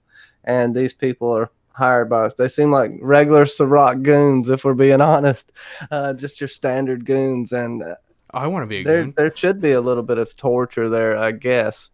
Yeah, that's why it Just kind of based off reminded me a the little bit of, evil of this. One Flew Over the Cuckoo's Nest. It had that sort of feeling that the way Great movie. these patients are being treated, and there's obviously no human rights. They don't have any rights. They normally when you have a treatment done nowadays, Ethical right to treatment. ethical treatment, yes, you have to agree to the procedure. She just said, "Oh, I think you would do really well with this procedure," and he's like, "No, I don't need it done," and yet she still went ahead and ordered it for him. And then it was done against his will, obviously. Yeah, within a visual medium, if this was a novel, you most likely would have less of the physical trauma, because they need to really convey like how much of a violation this is in conveying, and they've done a considerably well job of this. Psychological trauma has been conveyed very well, but let's face it, that is an internal strife. So having the pain present and just showing that they don't care about them and they are just livestock to them really drives that home. But also, it's just to convey really what's happening and how atrocious it is and how much of a violation it is, having that pain. It's the same thing with how Maeve was getting operated in season 2, and that guy was just taking his sweet old time to like be as painful as possible, which just, if you want to be evil efficiently. And if anybody's hiring for evil goons, I'll do it. I'll be efficient. You don't take time to like get your sick kicks in, but that's kind of a trope. But also, again, it conveys how really just horrific this is, and it would be. But also with that flying plane and the flying plane, the flying plane. You guys see the flying plane? Sound like me. Holy Man, smokes, tripping over fellas! myself. I never knew it could fly. But no, we remember how we saw the SpaceX-esque rockets in the up to like 2 episodes ago. I just remembered that they have a space company. Delos does, and it's space. Well, the preview for next week, we see something dropping from a satellite, something in orbit. It's like a satellite or station, and we'll see what looks like possibly a missile dropping. It looked like, to be honest with me, I don't know if it was because of my my computer, things were a little choppy, but it looked like it was ejaculating. Like, I don't know. That's probably My on purpose, goodness. Heidi. I mean, if My you caught that, then that's goodness, definitely what they were going It for. looked like it was kind of dribbling. I was like, what is going on with that Dribbling. thing? It's shooting out. Dribble. Well, I for certain do not dribble, madame. All right. There. Yeah. Jesus. Wow. Thank you for Explosive trumping me. ejaculation, I'll tell you Wow. that much. I really got to up the bar now. Holy shit. I usually not say even the drinking. craziest shit. It's Space 47 is the name of the company. But yeah, so the ejaculation in the sky, that's, if you ever watched Watchmen, all the squids coming down, that's just a... Panspermia to a whole new level. So what happens here is sperm is coming down because of Space 47's exhibits into space that are trying to clone people with the sperm. So yeah, no, it is definitely not that, Heidi, but thank you. That is an observation, and it is yours. It was a metaphor for humanity. It was, and how we're just like throwing it all over the place, evidently. We're all one person. Michelle has a good question. You got it, Sasa. Yes. There was, this kind of ties in. So Shaded the Evening has the question of what makes people outliers, and then Michelle says, if Francis is still alive and in an outlier camp, like a conservation type camp, or like in a well, whatever an outlier, again, I keep bringing this up because it's more, we love to throw around simulation and stuff like that, but parameters are set for this in, again, so like whatever the parameters are have not been disclosed. So you set parameters for this model, this test model, and then whoever is an outlier is an outlier within those parameters. So so we have a pedophile walking around, right? So evidently the parameters don't include pedophilia. Like, meaning as evil act or whatever. I would say at the very least, a very non-advantageous, a very non-desirable, behavior. It's like the one, even in prison, that is like, that's like that's the overarching rule of mankind is don't be a fucking pedophile because you'll get killed and you deserve it. Sorry, and if I lose any pedophile people, good. But yeah, you don't kill kids, but you can kill pedophiles all day long. Trust me, it's fine. So it's like, so what is a outlier? That's a very valid question because no parameters have been set. Go, Johnny. It's not crime that makes an outlier. We know that Giggles and Ash aren't outliers. Everybody's an outlier now. But before this, it was whoever I think was unpredictable in what they were going to do. Their decisions, they flew on a whim, maybe mental illness. We could be seeing, I see some parallels with eugenics here. I don't want to get into that too much. That's just very controversial. But, getting rid of Caleb clearly had something wrong with him. Something happened. Maybe he's a rebel. People that are rebels at heart that don't have a respect for authority. But like the pedo you mentioned, I'm guessing he's predictable in what he's going to do. That's a valid point. He's point. going to make the same decisions over and over. But someone who has more free will, and I'm using that sparingly, it would be dangerous to the system because any unpredictable variable will make all future scenarios not matter. And it started with his brother, who clearly had some sort of mental illness. Don't know what it was, but that's not a good sign when you're starting to put the mentally ill and other people like that in camps. So Serac, not a good guy at all. I'll just say that. Yeah, because if he's going to try to better the world, okay, so I get it. So like the parameters are, like what we can predict. So if a guy's a pedophile, then they're going to predict he's going to be a pedophile. As long as they can predict it, that's fine. So what is the overarching goal of this then? It can't be to make the world better, because it's like, okay, murderers are predictable because are serial killers. You know what I mean? So it's like, I guess so like if all you're going for is predictability, you're not going for a better world. You're just going for a world in which people are consistently shitty. I think, well, Justin, you guys were sort of answering for this for me when I asked you the other day. And I think, isn't it people who don't go off loops? Like they're not staying on their loop? Yeah. Yeah, I mean, I think I spoke about like, how all revolutionaries like, like aren't ever honored or get the, acknowledgement. They usually get a bullet in their head, unfortunately, during their time. So like, people like Malcolm X, Martin Luther King, like all these movements have led in a lot of violence and a lot of just, loss of life. So it's like revolutionaries, great artists, people that make cultural differences, people that make societal differences are people they don't want because they're trying to control it. But I guess the society they're trying to maintain is just a shit fest. You know what I mean? So, but yeah, I guess it lies more on, it doesn't matter what you're going to do, as long as you're consistent in it, then I guess you're good. Yeah. It's the people that you can't predict what they're going to do. They're random. But what is the goal though? It's like what I'm saying. Like that's where it falls apart for me, because they're trying to change things, but what? Oh, well, I don't know. Sorry, Johnny, go ahead. I think no matter what Serac does, this is what's Serac's fallacy. I think no matter what he does, the world will inevitably end. I think he's trying to control an uncontrollable scenario, and we're seeing him went down that power path, and it's destroying him now. I think we'll see it slowly destroy him. Yeah, he's going to take out a lot of people and a lot of hosts. He's already taken out a lot of hosts. He's going to cause some damage while he's going out, but the beautiful irony is his initial intentions were to save the entire human race, and I think he will be the outlier that destroys them, or maybe Caleb, but I think it would be a little more beautiful if Serac ended up being the ultimate cause of his own destruction. Yeah. We're going to get into a theory about Caleb that Mackenzie has. I'll do the email really quick.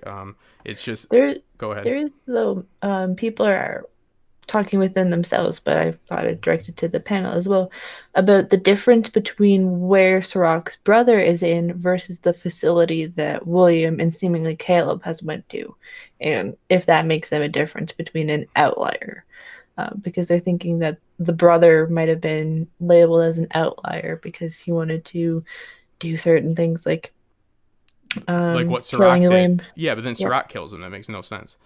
Yeah, so it's like, what's the difference between those two facilities? Like, one is clearly meant for one purpose, while one is meant for a different one. That's what we're trying to. That's what the chat's discussing, and I I thought think that was it has to do with levels of and eugenics unfortunately has a lot to do with this, like Johnny brought up. This isn't a great system. This re-education, certain people need different types of education, even in re-education, so there's levels of it. Also, we have to think about when they are at these places, not where they're at. So we are seeing Westworld, which is just throw all the puzzle pieces on the ground and say, make a story. You know what I mean? So when is this happening, for the scenes we have and so forth? Well, Yeah. I stated this in my last video real quick. Like Caleb as an example, and Michelle brought this up. Did he die or did he reprogram him? Well, with Serac's brother, I don't know. He might not have been successful in the reprogramming yet, but Caleb has clearly had memory wipes, has clearly had MK Ultra style interrogations, and been completely reprogrammed. And that's where some huge ethics come into question here, with just human rights violations galore for this greater good, which is a common theme. And Caleb is a prime example of that. I think there are a lot of these people that are out in the world, and are we going to see an awakening of these people, these outliers? Or do we even need that at this point? Let's go to Mackenzie, because this is a perfect segue. Mackenzie, and I am fully on board with this. Get it out, because I think for sure this is what happened to Caleb. Lay it on him, Mackenzie. In episode 1, we see that Dolores has revealed to him that Insight has predicted that Caleb was going to die by suicide at the pier with a gunshot wound. We see, and then in that episode, you see the flashes of the last episode, we see flashes of Caleb sitting on a railing, but then we also see him in Russia, as well as in the facility. So we may not get the literal death of Caleb, but we got the one we know now on the beach, but we got his death beforehand. So he died by a gunshot to the head, which was showed it. Oh, sorry, I'm just a little bit frazzled. So we see that Caleb has already died. He's come back. He's been rebuilt by Insight. That's why he has the drip, and that the death has already happened. So when he's seeing those flashes of who am I, what am I doing, those experiences in Russia, those were brought back into him, because he's not really like a real person, but he's had those experiences, and that's why he's questioning who he really is, because of the fact that being at the pier, having the gunshot go off, it brings flashes to the past of who he really was beforehand, and it just has changed him for and he that. says, when this is what you brought up to me earlier, and when he says somebody beat you to it, when they said put a bullet in your head, I took that as it was him that put the bullet in his head. So he has already committed suicide. And I really love that theory, because I think we get that he's definitely had some blind spots in his memory, and he's been re-educated. There's a high degree of of foreshadowing for this, but the idea that he's the one that ended his own life, probably due to what he did to Francis, or let happen, or whatever happened over there, and now he's been brought back in a host body and doesn't know it, similar to a Bernard situation. I think that makes a lot of sense. I think it makes a hell of a lot of I'll sense. go an opposite direction just to play devil's advocate. What if he committed suicide, but he was just unsuccessful? We know this happens. Even where he actually shot himself, we know that people can. My I can just ex-girlfriend's think brother of had this Phineas happen. Gage, who had the whole iron rod go through his head back in the day. If you haven't looked up the story of Phineas Gage, it's very amazing. Had a hole straight through his skull and through his brain, and he still lived for a little while afterwards. He was a changed man, though, just like Caleb has changed, too. So either way, this works. His mother not recognizing him, he not having the same personality he did before he got to an Insight compound. That's what I think. I think he come out a complete different person. And we know his mother's struggling with mental illness as well. Does Caleb have the same problem that he's not aware of? Will that come out at some point? But I think that's I don't know. I like that insight, Mackenzie. But I will just say maybe he just attempted suicide and wasn't successful with it. What I stick with the mother is that if you wanted somebody to stay in, because they're essentially sleeper agents once they go through this re-education, you would maybe place in this situation with the mother that doesn't recognize him, because you don't want them to get information about themselves, these memories of his mother leaving him and all of this, like you'd want to displace them. And unfortunately my ex girlfriend, a long period of time, her brother shot himself with a 45 in the head by accident, messing around, being not too smart. Obviously he's still alive, and he tells us and that's a 45, people. I knew him for 7 years, and he would just tell, when you first meet him, you wouldn't think anything of it, and then you realize he recycled stories. So he only had a few different stories, but it was really intriguing and a little a great guy, but he would always have a story that like applied to what you were talking about, like, so like it was this weird level of like cognitive like function that was like lessened. But I don't know, again can't speak on it, but I lived it, and sooner or later you're like, oh, I've heard this story before. But he's got one that applies to everything. My brother had an accident years ago where he had a head injury, and I swear after he had that accident, he was a very different person. Kind of like Regarding Henry, if anybody's seen that movie with Harrison Ford.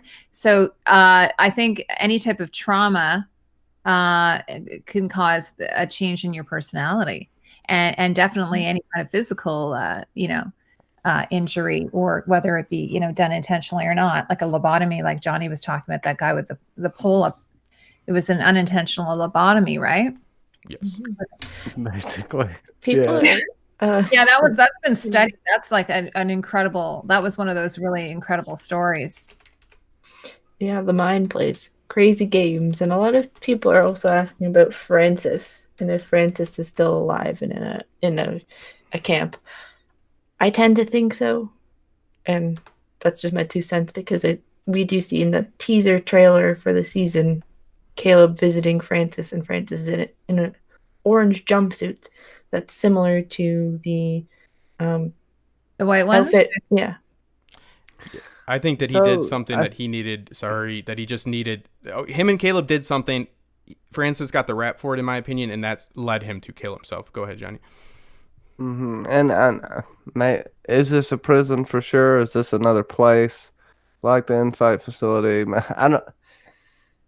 I think they were sent to war because they were outliers and the disposables of society. No one tells them this, but these are the people that are chosen. And it seems, Caleb kind of confirmed this when he said it to Liam.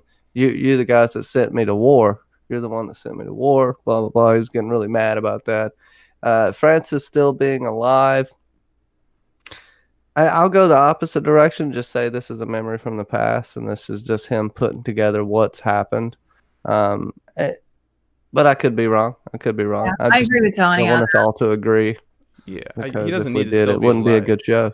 Yeah, no. And thank you. But the jumpsuit, the only thing that implies that it's prison is the numbering on it that we don't see any other place. But it's just, again, it's a promo shot, so it's like you can only take what you can take from it. If I had to piece together the story working off that information, I'd go with what I'm working off of. That he took the fall for whatever they did over there that they weren't supposed to do. It seems that it's just another implication that is formed with my speculation. That forms my speculation.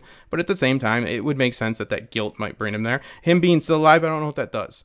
I mean, it obviously does a few things, but I don't know, significantly, because we're going to have some big reveal. But yeah, I put in the Ask Fandom because we really want you guys to write in and have questions and all that. And really quickly, I'll just address the one email we got. We put it up today, but I really want to encourage you guys to use this so you can get in stuff beforehand, and we can maybe have some more intelligent answers for you. But it's about, I have to pull it up, but... John 7485. I'm not going to give your real email out. Sorry. I don't think I should do that. Should I give out emails, guys? Mm-mm. Okay. No. Yeah, I was going to. Okay, yeah, I'm not going to do that. All right, so they ask about why should they consider reading the bicameral mind. Like I've spoken about, it's been kind of an icy road for me of walking with not having a great grasp on how consciousness works, because I'm not a neuroscientist. I'm not anybody that has studied physiology or anything like that. I just have an interest in it. I've found that it is incredibly interesting if you are a Westworld fan, especially. It is mostly considered to be a dead theory, or one that is shunned by the leading experts.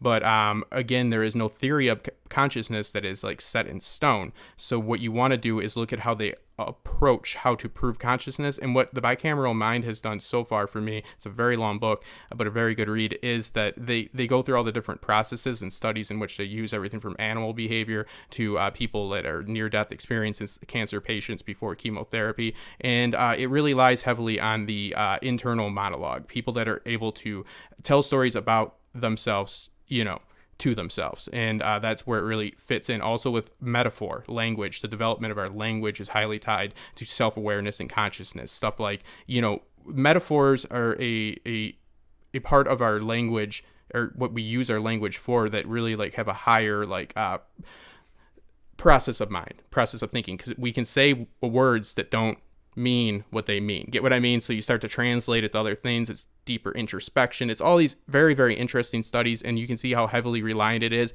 on, first off, the two things I love: Westworld and literary analysis, literary theory, literary criticism, meaning how you should analyze story, because it really lies heavily on that there was not a conscious human being walking this earth until about 3,000 years ago, because the Iliad and the Old Testament supposedly have stories that don't have introspection in them, meaning they don't showcase conscious characters. This is shut down quite quickly, because God knows when you interpret a story like Westworld, or any story, it is just up for grabs, and technically anybody can be right, and you don't have to stick to the author's meaning by any means. You have agency over the story, but there are some points that are conveyed, quite thoroughly and quite deliberately. So, like, where do you fall in with literary criticism and the right way to analyze these stories? Two things I currently study, is literary theory and criticism. So I can try to do this thing for you guys better, meaning approach this in a reasonable, logical, and a informed way. My methodology should be based in sound logic. So this is a book that explores all of that. And yeah, it's one of those things that you don't want to just read and take for scripture, and you shouldn't do that with anything, because there's some of this that is, it's from 1973. Some of it doesn't apply anymore. But again, it's coming back up, and it's reemerging with the advancement in technology. So Joy and Nolan picked this book for a reason. So if you're a Westworld fan, it's worth reading. If you're an inquisitive person that is is conscious about how they're conscious, it's also a good read. But also, yeah, it's one of those things, I don't know if I didn't have a channel, and if I didn't speak publicly about it, I would have ran out and got it. But yeah, I'm happy I'm reading it. So, but please, and I won't do emails on here. I don't want to dox people. So yeah, just put it in. Say, I think I'm going to add that in there, clause, that if you want to have your email revealed, please let us know. If not, keep it, because I don't want to try to make up a fake name. Yeah. Go ahead. Just leave us your name. Just leave us your name in the emails, and I'll put it in the chat again. askfandom@mail.com. Be sure to give us some feedback and questions, please. Yeah, I was going to say John Doe, but no. Yeah. You give your phone number and your credit card and your all that. So yeah, no, that's my spiel on it. Maybe I'll do a separate video that doesn't waste everybody's time, and if anybody's interested. But yeah, it's very, very interesting to me. Mackenzie? There was Steel 510 Rain asks, I think it's a huge plot hole that insights people haven't been able to track Caleb. If he's an outlier, you would think they'd be able to keep tabs on him. So Dolores pulled all of his stuff from Rehoboam. Could she have wiped him, for one? And I don't know. Insight goons keep appearing wherever Caleb is. They might have some kind of tracking on him. But I think there are so many people that are being rehabilitated at this point through Serac's program that it's hard to keep up with all of them. It seems his criteria is broad, to say the least, in my opinion. And it may be a plot hole. It may not. But it could be filled in at some point here. Serac does know where Dolores is at all times. Yeah, we don't have the season yet, the full season yet, till all the pieces are put into place. Yeah, I mean, you're dealing with a situation in which I think he's like a sleeper agent. So if he did go through a re-education and he's going to be there, and I think Caleb's going to have to make another choice, meaning once he figures out who he is going to have a crisis of conscience. So he's going to have to make another decision. So I wouldn't say that it's not that they don't necessarily know where he is, but God, you guys are so right. I mean, trust me. I love this episode, but it did have those glaring errors again of this inability to be efficient when they need to be efficient. If you're fighting against something that does not, this is a show that embraces the worthy adversary, right? Like this is what like is stated in the first episode is you're not winning if nobody else is losing, and you have to have a worthy adversary to fight against. And sometimes they very rarely give them that. It's mostly internal. But yeah, at the same time, I believe that Serac might believe that when he awakens, that it might be good for him. Well, we talked about this on Friday. Like we were saying that it's possible it's kind of like a Total Recall type thing where he'd be like a Quaid that's been planted there by Serac, and then they've done a mind wipe on him, and then re-implanted this character Caleb on him. But then, like you say, he's supposed to be like a sleeper cell, but then, like with Quaid, he decides he actually becomes a different person, right? He's not actually the same person anymore, because even though he originally was Quaid, they've wiped his mind. They've put a different person inside of him, in his brain. And through his experiences and so on, he's changed his perspective and he becomes a good guy. So I would find it very difficult to believe that Caleb would be anything but a good person. Like it wouldn't work for me if he became this evil dude. Yeah, no. There's this. Well, Quaid's eyes should have busted out on Mars. I don't know. That's all I can ever think of. Total Recall, where they accidentally go on the surface that one time.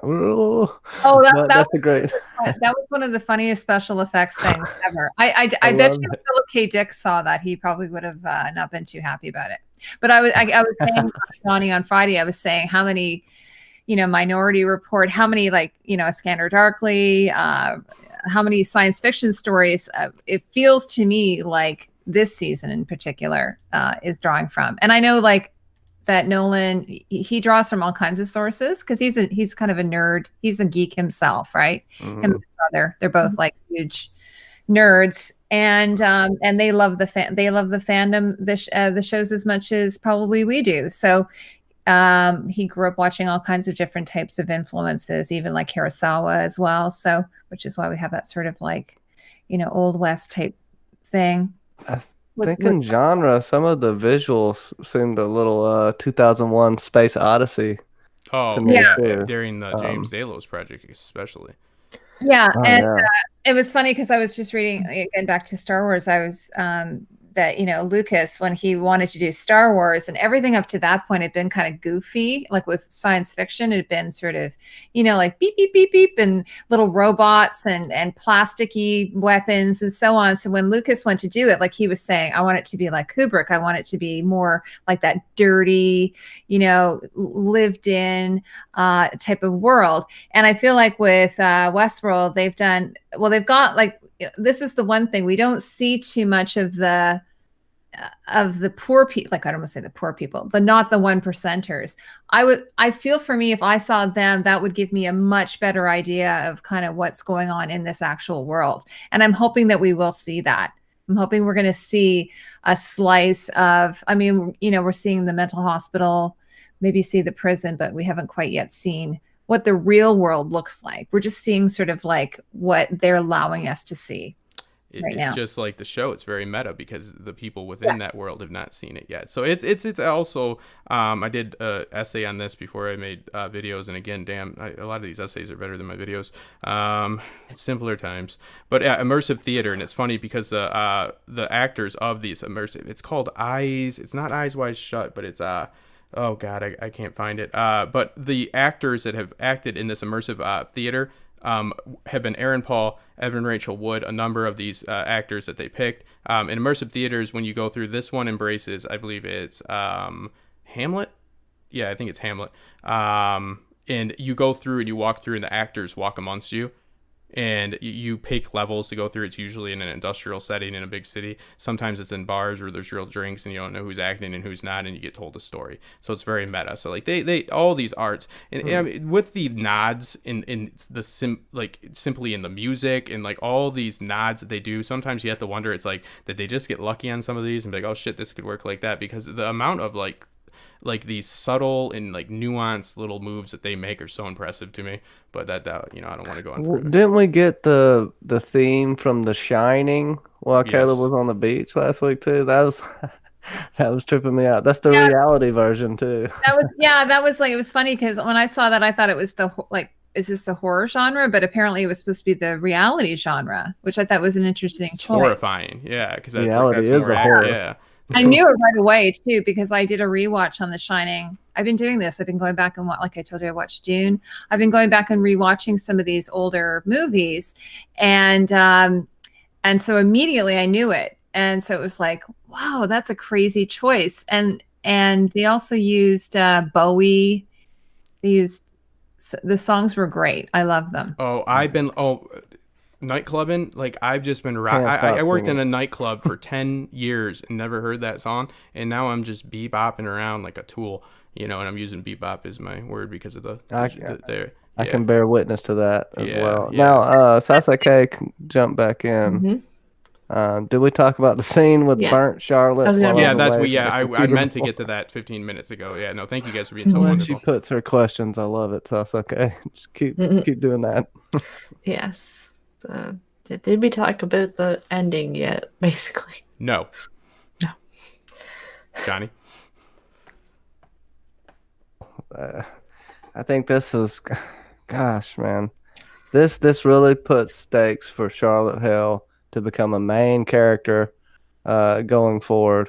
And what I think the original Dolores will die, and Charlotte Hale will take her place in the end. If any of them survive, I think it's going to be Hale, and she has a driving force now.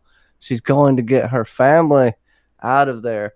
And just when it looks like they're going to get away, I'm wondering, like, where are they going to go? They're going to go to a cabin in the woods somewhere. They're going out by the lake. No, they just get exploded. Boom goes the dynamite, and I'm just devastated here. I didn't even think Hale was going to survive that, right? How durable are these host bodies? I know she's really messed up, and she doesn't have hair anymore. And that was some fantastic makeup. I agree with you, Sasaki. She looked like a better version of Freddy Krueger. I hate to keep bringing that up, but that's the vibes I'm getting from her, because she had a look on her face like we haven't seen for a long time. This is Wyatt coming out in Charlotte Hale now, and she's going to be on a revenge mission. And it's You know, and it's to save humans. It's to save humans, and Yeah.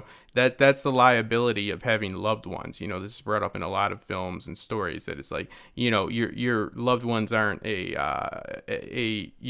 pro. They're a con. They work against you because they can be used against you. Why do you think the president gets all the kids, even if they're crappy protected? Because somebody gets hold of the president's kid, you're most susceptible to give in to demands. So it's like, it's very interesting that she tried to get them out, and that's her faith in humanity and her what we consider to be behavioral traits of a human, which I don't like to use that vernacular, but she was showing humanity. She was saving humans, trying to get out there. She feels a connection to them because it's impossible not to. The biological and the technological, I just hate that argument of they're computers, they can't feel the way they feel. Again, that's a good reason to read the bicameral mind. You don't know why you feel the way you feel. You just know you do. So, once you feel that checks off the box for me not wanting to hurt you. Unless you messed with me, then I really, really want to hurt you. I thought it was, very disturbing, but also it meant a lot because it shows like a loss. There's been stakes established in this episode that have not been established in this series this far. Like this is very important. We've had the total just crushing of pearls. We've had human characters that meant something to hosts dying. We have seen stakes. This makes a story exponentially better, because now there's people that they care about. There's reasons and ways that are overtly shown on how to get rid of them, meaning the crushing of the pearls. So yeah, now shit's getting real, and it's the perfect time for it. Yeah. There- Sorry, Mackenzie, go ahead. Yeah, you can talk about it too. There's the super chat from Amnesty Bear says, if the desert poster Atheist. Better get that atheist right. Oh, it's Atheist Bear. I love him. It's an atheist bear. If the desert poster is host Charlotte, then it shows the tragedy of being a hybrid, a host with human emotions. Yeah, I mean, They had said that it was Dolores, though, in the poster. well, this is aesthetic interpretation, meaning we're interpreting art. So I'm not gonna act like I'm a professional, but then let me act like I'm a professional. You could definitely take it as a corporation going through the heart of that host. Also, there's that like old, and it's kind of like, you know, not the best commentary, but it's a trope that's used a lot in Greek myth and stuff of the hybrid. You know, that you're not man, you're not beast, so you're nothing, you know, type of deal. So where's your standing if you can't be absolutely one thing? So there's a narrative on that in the struggle between the technological and the very salt of the earth in which it's grasping to. Yeah, I was just saying that I saw this on Reddit. So if you zoom in on the poster, you can see fragments of Dolores's blue dress just around the cuffs.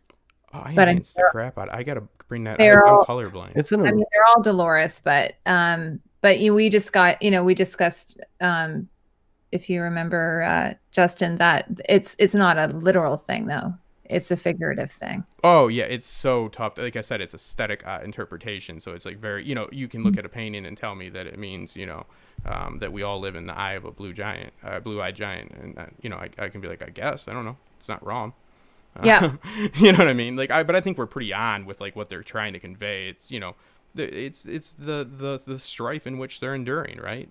Mm-hmm. It's not going great for them, and they're grasping onto it, and the corporation might be pulling through. I doubt that building ended up there on accident by the artist. It's like, I'll just make this skyline anywhere I want. Here you guys go. Yeah. Yeah. Absolutely. So, in the end game, I don't know, I just thought of this. What if it's the end of everything? Could you accept that as an ending? Hosts die out and humanity dies out? They both kill themselves? Or are we just expecting hosts to be the new dominant species of planet Earth? I mean, if I were to take a guess, I would not. I mean, I'd have to accept what was served to me, right? I'm going more of the route of no. I'll just push it back. I'll write my own. Yeah, I would go more along the route of, you know, the hosts will get a stronghold, and since they are merging with humanity, we've literally seen a family, you know, lost in that loss felt on that host. So my idea is that they will never, you can't have this happy ending. So what they'll probably go with is like sects of them that are like living in accepted, like, you know, people that are protecting them and thus forth, that you'll have like a contingent of hosts that are around, but like, you know, it might have to be somewhat still underground. Like a movement will be started, a start of the revolution, of the true revolution, far past Dolores and them. Oh, Justin, I just wanted to go back to this thing about Charlotte Hale with the family, if I can on it. Absolutely. Okay. You were the guest. So one of the things I thought about was there's this really great play called The Return of Martin Guerre, where a woman, her husband's gone to war and he comes back and there's something up with him, and then she realizes he's a different person, but they pass him off kind of as her, you know, as her husband. And then there's a trial because it turns out he's killed somebody in prison. And so Charlotte was kind of reminding me of this character. So she's come back to her family, and you know, they've fallen back in love again, right? Is that a true story? Is that based off a true story? It's I don't know that it's a true story. It's a play, or a book, and so what happens is there's a trial, and then she has to say yes, it's him. And they've even done science fiction versions of it. There was a show that was done recently.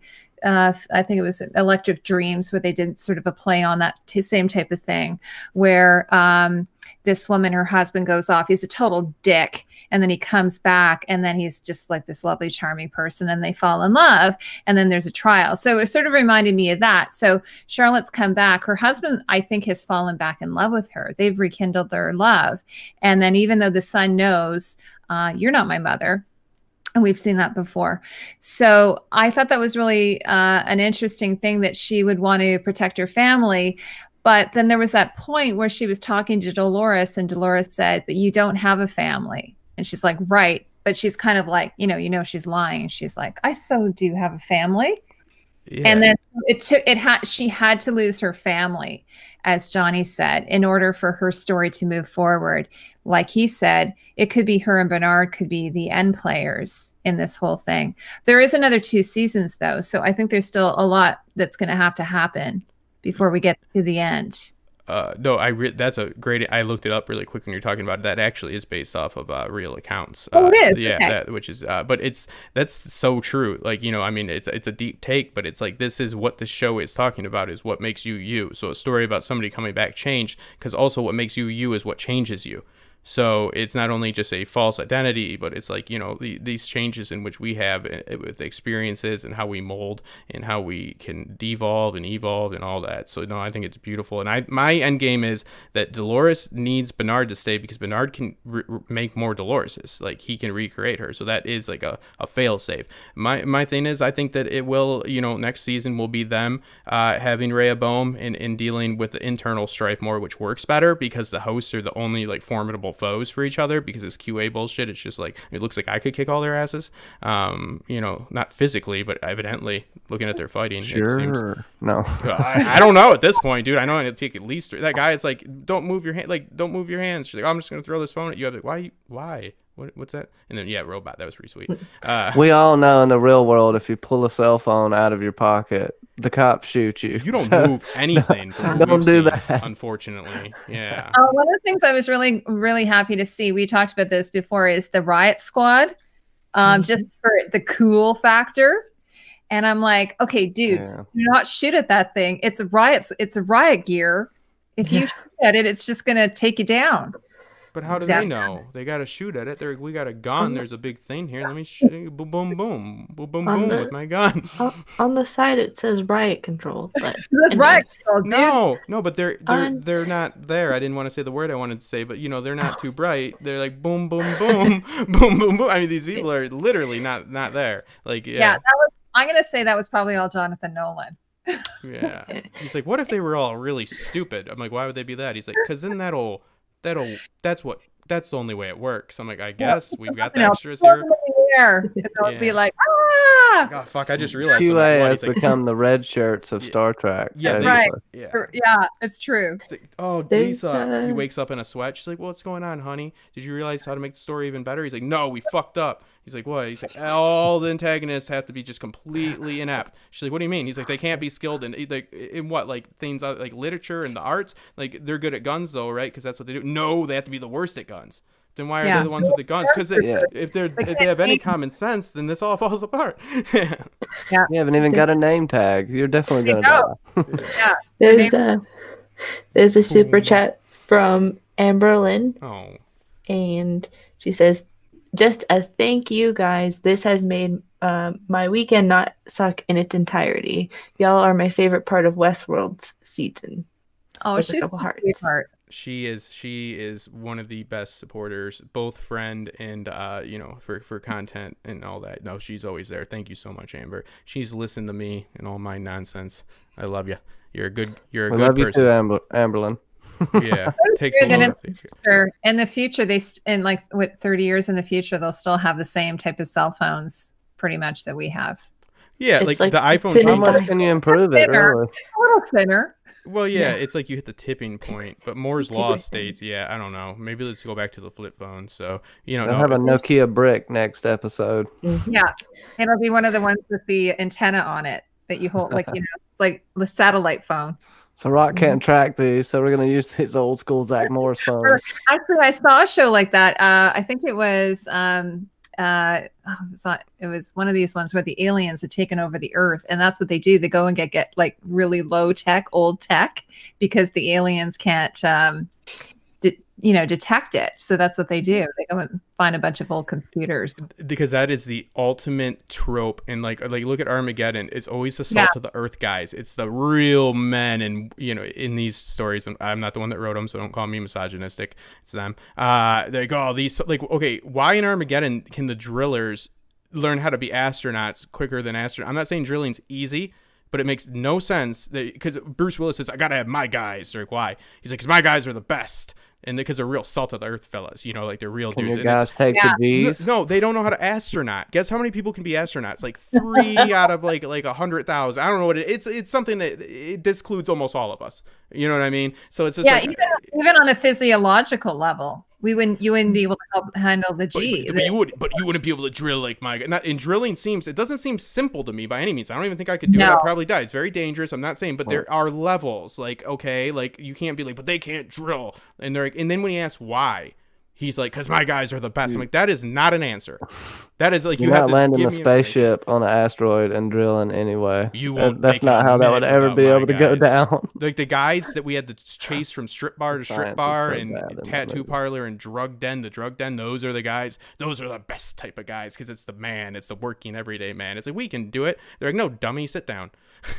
like let somebody else do it. But Justin, I have a question for you. How come you're not on camera? I am. Oh. For us, he's not. I We can't don't get to see him. I am. Yeah. Yeah, no, it's because I horribly scarred my face out of shame. No, the OBS works. If I put myself on camera with you guys, then it won't switch, and then I have to play director, and it's already hard enough. So yeah, no, my camera feed is opposite to your guys. So this is so that people can see me. I'm wearing a scarf, so put on YouTube, and I have a plum shirt on. It says Mesa Hub feedback on it. Yeah, well, no, you get to see. Yeah, and it's a plum shirt, and I had a cardigan on, but I got hot, so yeah. You got hot. You did. Cardigan. But yeah, okay. So we will start closing it up, so I don't start talking about my I'd say suspicious choice of dress, to say the least. Start giving away too many secrets about our personal lives if we keep going. Yeah, until everybody finds out what all those bodies are. Yeah, that'll be a problem. I have to say, I have a man in black. I'm gonna have to get him in a straitjacket. I was talking to Johnny with the same one, and I was doing puppetry the other day. Or I could just paint this whole thing white. And he can do some white They'll out. probably have a variation of this one, of that one. Yeah, it's Funko, so it's like, has anything ever been on TV? Because let's make $1 million off it. And it's like, how much is a Funko Pop? They're like $37. I'm like, how?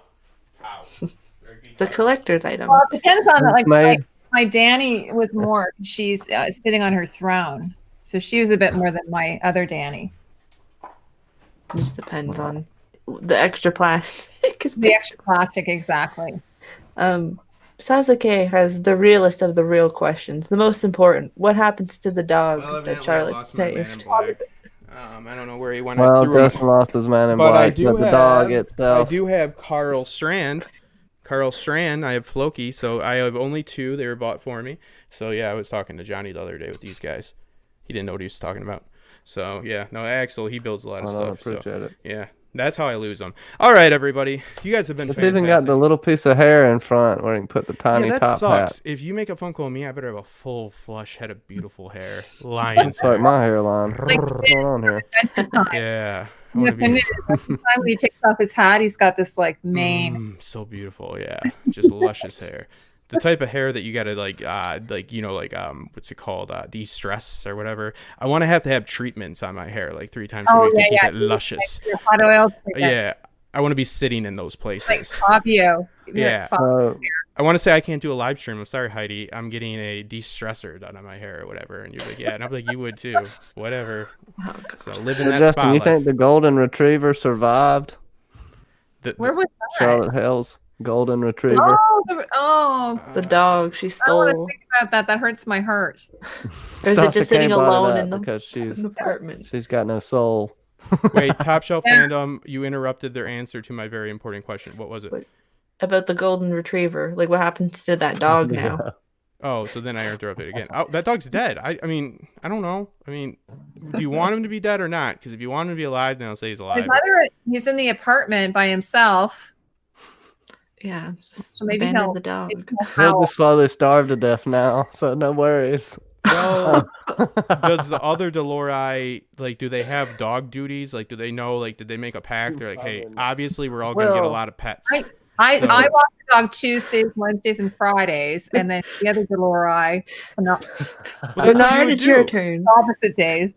What about my guinea pigs? What about my beard? What about my weird pets that I got that need a bunch of weird stuff like bearded dragons, any type of iguana, weird saltwater fish tanks that need a bunch of leveling? Those are always, I find those people interesting. You go to somebody's house, like, want to see my fish tank? How does it work? It takes like 8 hours a day. I'm like, no, I do not, man. No, I do not. All my fish would be dead. But yeah, I don't know. I didn't catch the dog. I was asking earlier about who was responsible for killing Charlotte Hale's family. And I was pretty sure it was Serac. Wasn't that pretty much? Yeah. I mean, I threw out there that maybe Dolores did it. Oh, yeah, you threw that out there. Okay. From, you don't have a family. More than likely Serac. But who knows? That could be a twist there. That is a twist. You're mine and I am yours, right? They put the Game of Thrones line on us. Okay. They went ahead and did that for us. And it's weird. This relationship, Dolores has only to Charlotte Hale. Jesse, what is the connection? Thing. Yeah, Walter White with the poisoning of or killing the girlfriend or poisoning the little boy. Jessica Jones. Yeah, I mean, that's like Walter White type stuff to kill her family. Well, in fairness, he just observed it within quantum physics makes it happen. So I guess he is to blame. Yeah, I mean, we had that key line where she said, "That's not your family. I'm your family," or something. No, you're right. That's a very good point. It is compromising her. It would be like a hard lesson. It's like, listen, like, I mean, honestly, like, I'm leaning more toward, it makes more sense for Serac, but a lot of stuff makes more sense for Serac to be doing that he's not doing. So, like, Dolores, like, would see this as hindering her judgment, hobbling her. Take a drink. Yeah. Hobble. I'll have it after. No, I didn't. Yeah, no. But yeah, I was gonna get a prize on my show when you said hobble, but you didn't say it. So. Well, next time if you say it, I'll do a prize. There we go. Yeah. So, well, don't hobble my verbiage. All right. So, no, I think that we're the dog guys. I mean, I'll try to get to it. We'll try to get to it. But I think the Dolores in this bombing actually makes a lot of sense. So, Episode Club said that they were already on there. They were already above the child death count, so they couldn't add in a dog. They couldn't just throw a dog in for good measure. Well, because you send it to what's it, sanctions and what's it called? Heidi, you probably know. You send it to the censors, but they're called something else. It's whatever. Does they have censors though? It's not prime time. They don't call it. Well, no, but the dog's too much. This episode. The dog's too much. They said, "And how many kids do you kill?" They're like 2. They're like, "Only 1. Kill a dog instead." How many pedophiles have you killed? Not enough. Go ahead. But you can tell as many insight as you want. Mm-hmm. That's totally open game. Make them as dumb and stupid as you want. Poor guys. They're just trying to live a normal life and have a good job. Delos QA dead 287 an episode. Not one name. They just go to the gym and they get a bunch of guys. They're like, "Hey," the guy's like, "Yeah." It's like, "You lift, bro?" They're like, "Yeah, I lift, bro." And they're like, "You want to be in a show, bro?" He's like, "I'll be in a show, bro." Do I get a name? Nope. Sure don't. Yeah, you don't even get a credit. You don't even get dude number 5. I would credit them. I would bill it as like Jackass 1, Jackass 2, the even dumber Jackass, Goofy Jackass. I'd really demean them. Standards and practices. Thank you. Yeah, standards and practice would be like 1 kid too many. HBO. Come on, keep it together. Yeah. So they killed one baby in Game of Thrones in 1 episode. Oh my god. Which is really harsh. That's infanticide. That's awful. It was in a brothel. I mean, the baby shouldn't have been in a brothel. So it is what it is. So yeah, lost a few viewers. I'm with standards and practices. So as well, I heard they actually throw a lot more into the stuff that they don't want that they know is going to get cut to get like a lot of shit by. Like say like you want to kill 2 kids, you put like 7. It's like kind of like bartering. It's like, hey, like trying to bargain with somebody. It's like I'll give you 1,500 when you're going to pay 3. So they're like, how many kids are you going to kill? It's like, well, I'm going to kill 8, but you only need to kill 2. So that you work your way down. Standards and practices has to feel like they went a little. Yeah, it's like asking for more money than you really probably need. You ask for, so you throw in a few extra kills just so that when they go to cut it back, you still get your kills in. 1 baby, 1 dog, half a cat, and a muskrat. And you guys are all good. All right. Have fun. Amberlyn, by the way, she says, I don't know if anyone's seen The Expanse, but I highly recommend it. Yeah, she bought me the book as the loyal friend and Patreon that she is. I'm trying to make the time. Amberlyn, I love the show, so you don't have to sell me on it. I know, it's so good. It's so good I'm afraid to watch it, because then it's like I know I'm gonna have to, like, I'm gonna make content on it. I made one video, but it's like one of those, it's not something that you should haphazardly approach. It's so good, and the fandom is so awesome as well, that I don't want to disrespect it by being like, and then some space shit happened. It was awesome, bro. So yeah, no, thank you guys. Justin took. Yeah, I mean, I love that show as well. I wish it was weekly, instead of all being dropped at once, streaming wise. But yeah, it's really hard. Oh, thanks, Shade of the Evening. She put my chat. Well, I want to thank all of you guys, and I want you guys to go around and tell everybody a little something about yourself and celebrate before the dust settles, and me a little bit. I'm joking. No, but yeah, no, you guys are awesome that have joined me here, obviously. And those of you that come and support us, it means the world. And we will continue this after show and continue trying to be entertaining as well as informative, and sticking to that one baby, one dog rule a week, baby. Because I live my life one baby and one dog at a time. Had that on a bad note. Go ahead, Johnny. Well, dog babies aside, yeah, you can find me at House of the Conqueror. I really thank you for having me on, Justin. And everybody, remember, askfandom@mail.com. Go ahead and give us your thoughts there. Remember to leave a name Credit, so we don't reveal your email address to everyone. Tax ID. And we can give you proper credit. Yeah, I'm Johnny B. Crazy. House of the Conqueror. Got a bunch of names, but go check it out. Do weekly Westworld videos. I'm going to be having some more streams coming up, so just be on the lookout for that. I'll be on Mackenzie's channel. I'll let her tell you about it. But thank you, everyone in the chat. It's been a fantastic chat tonight. Y'all are fucking awesome. Yeah. Pardon my French. No. And that's all I got to say about that. Also, too, it's worth noting, because Johnny's living in Alabama, and don't hold that against him, but he watched this on a phone before tonight. Oh, wow. Yeah, so like, this guy's got grit, this guy's got the spots, he's got gusto, gumption, every other funny word I can put it. No, something. Yeah, I know, the doctor told me. No, I love you. But also for episode, oh god, Mackenzie, all of you guys with your names, Mackenzie's channel, the episode club, it's going to the emails you send, and if we don't address questions that you have on the show, even if I'm not on that, they're going to address. So like, look at that as like a spin-off of sorts. If like you have questions after the fact, ask fandom, because then Mackenzie, Johnny, whoever they have, if I'm on, if better people are on, they'll address those as well. Anything on there, so you can always ask fandom, and we'll always tell fandom whatever we think is suitable. So go ahead, Mackenzie. Oh yes, thank you guys, Heidi and Johnny and Justin, for being on the panel, and getting to interject sometimes with the questions that everybody had. I was trying to keep up with the conversation. No, you did so good. Thank you so much. But yes, the episode club is on Wednesday nights at 8:30. So your midweek, as Justin likes to call it, the midweek Westworld stream, where we basically go over what happened after we've been able to decompress and think about what we saw on the episode. So yeah, that's all I got. That's all she wrote for me. Yeah, it's always a weird peak of like exhaustion, depression, and like, scrambled theories at Wednesday. So yeah, I got to try to clear it up for Wednesdays. No, it's fantastic. I hate you that you have to deal with Wednesday, Johnny and Justin. Heidi. I'm an awful human being on Wednesdays. Y'all should check it out. Yeah, we're not the best. We really aren't. It's borderline disrespectful. I'm sorry. But I can admit it. So I love you. Heidi, thank you so much for coming in on short notice, and, bringing in the knowledge, being an expert in your field, but, being able to talk the talk, walk the walk, and, really just be a true friend. Oh, Justin, thank you so much. I love coming on your show anytime. Johnny, I want to have you on my show as well.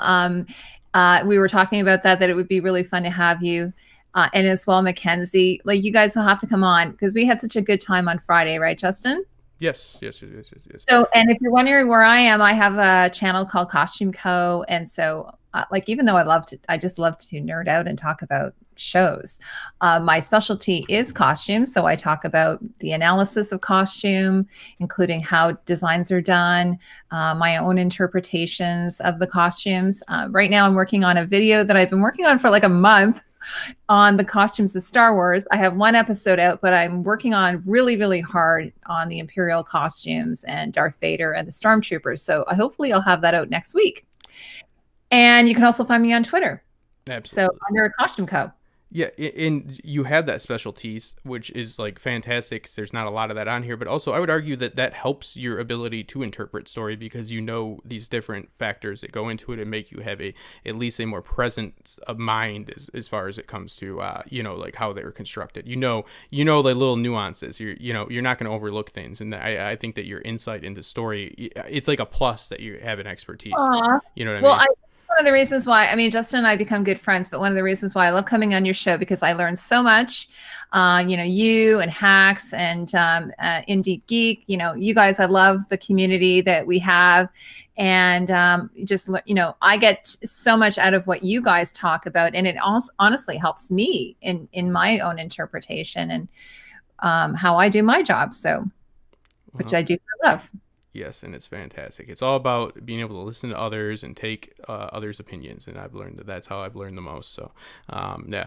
And also thank you, everyone in the chat. You guys are awesome, an awesome community, and I really love you all. Yes, and we will see you guys soon. I'm going to play it out. You guys, I'm going to play them out here, but remember, I might not have you muted, so like all the crazy stuff that you're going to say, guys, yeah. No. Oh, they'll get to find out where the bodies are. Yeah. So we got to get rid of that one guy, see? Thank you, guys. Demonetized.